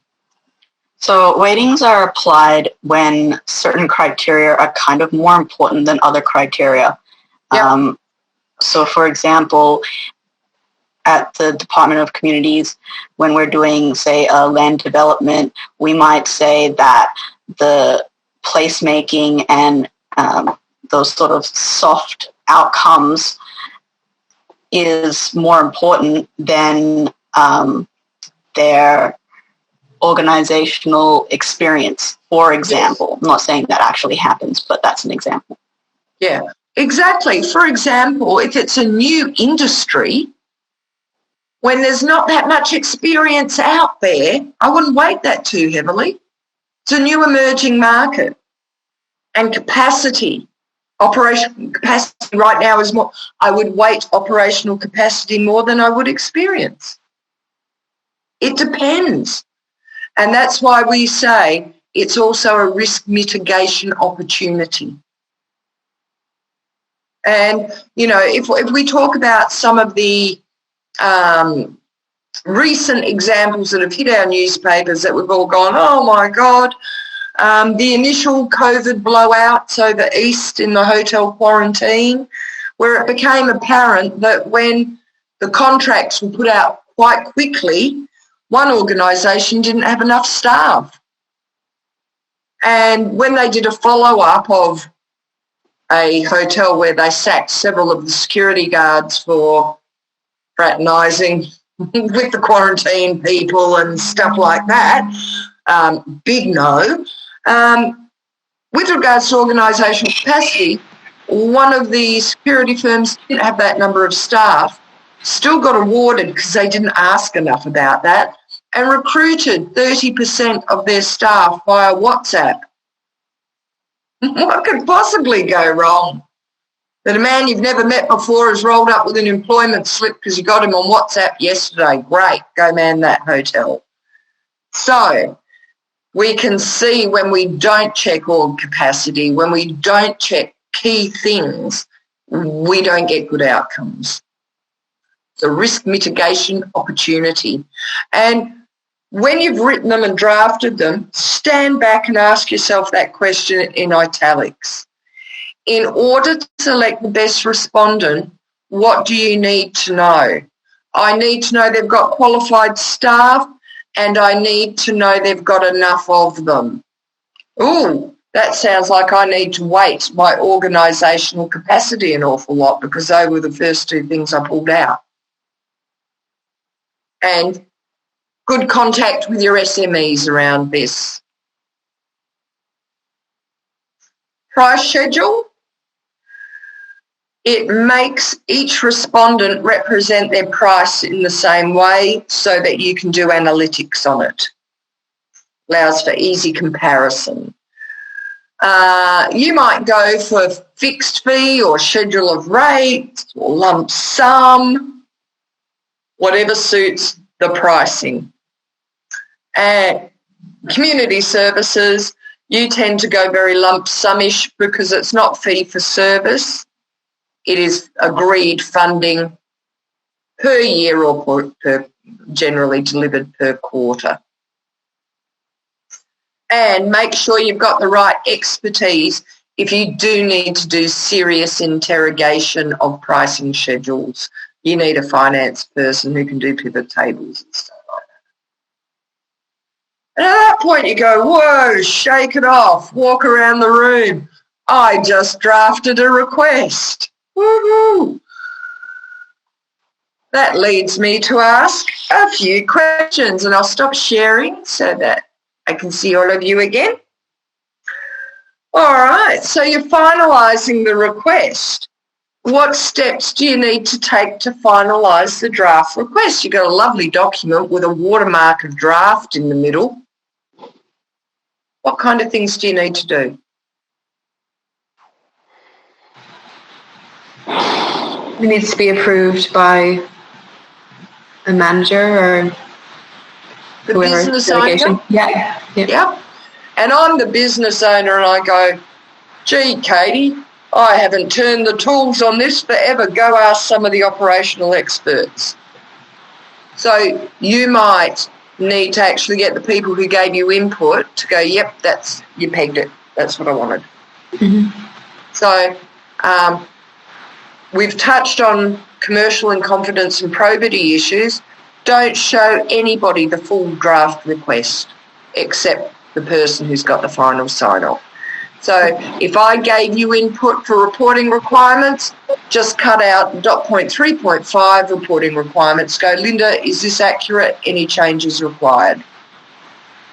Yeah. Because there are some people that weren't particularly helpful, but when it all goes wrong, go, well, you dropped the ball. I never said that.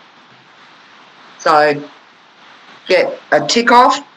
Once that's all good, then the business owner, who else is going to sign off on it? It might be different between different agencies. Usually if Department of Finance are involved, it gets reviewed by a manager there as well. Yep. And then maybe the budget owner. Yeah, maybe the budget owner. There might be several key stakeholders, just get their sort of approval. And a lot of agencies have a form for the approval to release a request.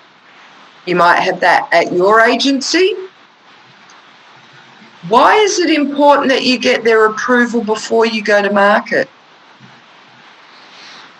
Just in case there's any kind of strategic decisions that have been made that you're unaware of.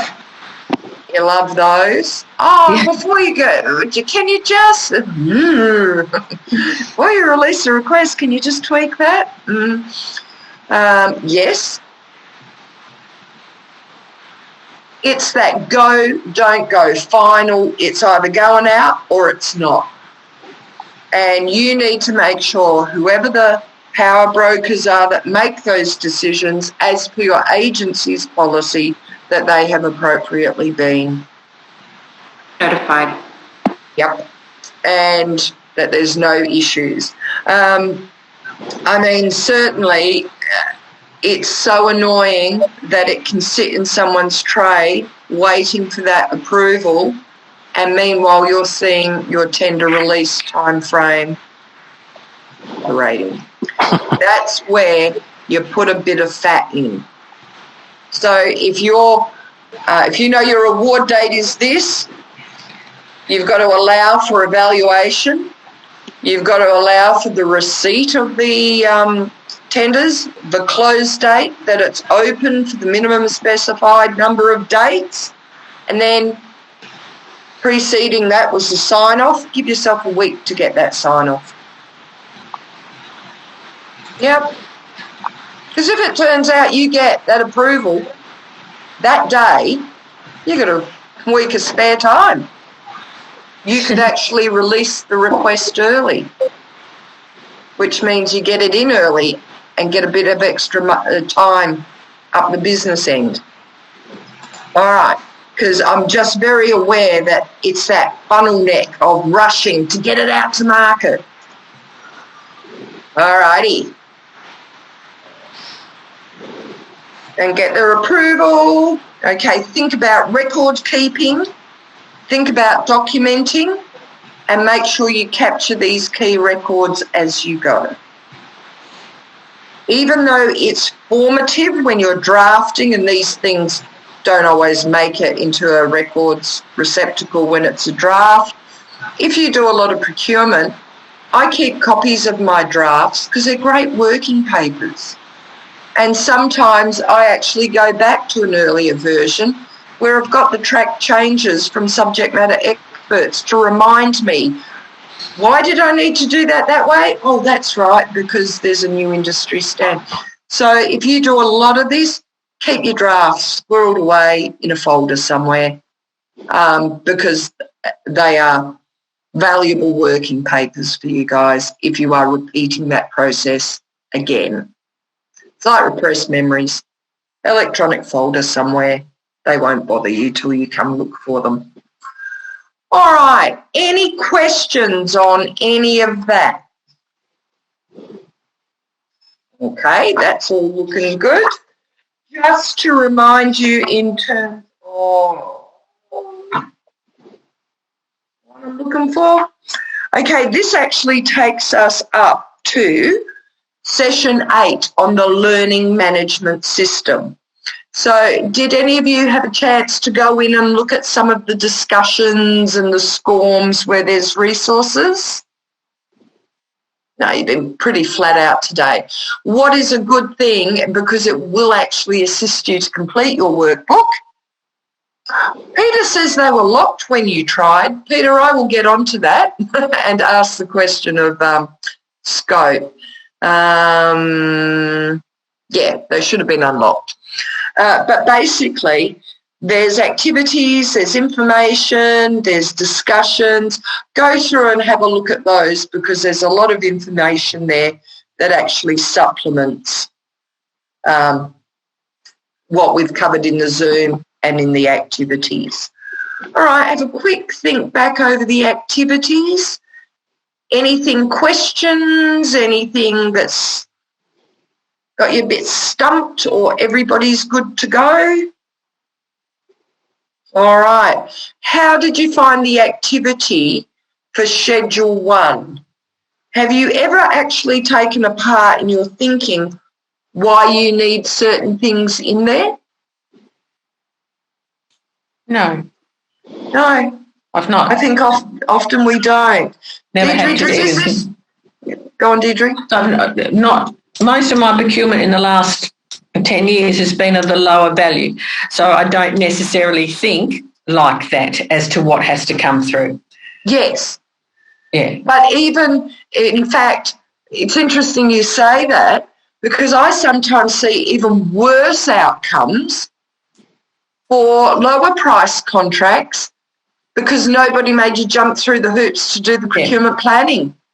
Yeah, I can see the value in it. It's not something I would have ever thought about greatly. Yes. And it is, an interesting exercise to, even if you just scope it out slightly and say this is this, and then put so you know what you're actually looking for and have a better understanding. Yeah. Exactly. And I mean, even if you're doing a request for quote, which is a way smaller document, you still need to do elements of that thinking to get that right. I've actually seen some low-price contracts be exceptionally risky for that reason. They flew under everybody's radar. Yeah. Yeah. Do you now understand the importance of the procurement plan if you want to get a request up quickly? It is an investment of time and effort that smooths out the rest of what is to follow. So it's about your procurement plan, about your business case. You can recycle so much of that information. And what's also important, if you're in an area that you've got 5 current procurements, it's a moving feast. You're going to rely on that plan and not memory, because you've got so many other stuff going, you don't want to kind of mix them up. All right. Well, if everybody's good, we Just will got a finish. quick question, sorry.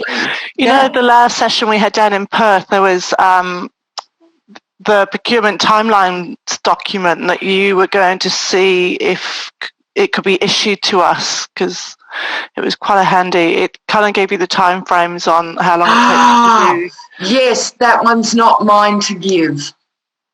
I know. Okay. Is there anyone in Department of Finance that maybe It was in Department of Finance, and I actually said to them, because I'm a paper bower bird, I get a little bit from everywhere. My house could burn to the ground. It's a paper fest. And I did actually ask Finance, have you seen the, and they went, this was around a few years ago. It's one of ours. But I don't think it's current. And so they said, by all means refer to it. But when you engage with a procurement person from finance, they will consult the table with you then. I think one of the concerns is that you go, oh, but I'm the red line, and the red line only takes 6 months, when you've got something complex that will take longer. So, but I'll see if I can get a copy just as a guide. See if I'll have to ask for permission if we can release that. Okay. Yeah, it would be handy, even if I could amend it to suit. Yeah. Look, I will ask again. I had asked before, and they sort of went, yeah, no, it's an internal document, and how did you get it? And I sort of said, I have no idea. As I mentioned to our room, I had someone a $15 million contract which expires in June. Oh. Yeah. 12 to 18 months. But it would have been quite handy if I could just handball him that document. Yes, I know. I will ask again, Helen. I'll ask again. Thank you. Because I'm having similar with an agency at the moment who are like, we've got to rush for this, we've got to rush for this. But and time frames are tight, but I've pointed out that the time investment we're doing in the procurement planning will mean after I've grilled them, I can move everything really rapidly. So it is that I don't have time to do a procurement plan. Famous last words of everyone who ever had a contract go, oh, you didn't have time. Gotcha. All righty. So, give yourselves a pat on the back. You've lasted another Zoom session all day. We didn't have too many technical problems, which was excellent. I will just see if Maddie's available now. Maddie, are you in the background? I'm hiding in the background. Excellent, Maddie. This is why we never talk about Maddie when she's not on screen. She's still there. I've pretended to learn so much about procurement. It's great. Oh, we'll just give you a workbook to fill out. Now, Maddie, one of, I think it was Peter, said he tried to get into some of the SCORM resources and they appeared to be locked. Which one did you try? Don't know. Peter, which one did you try?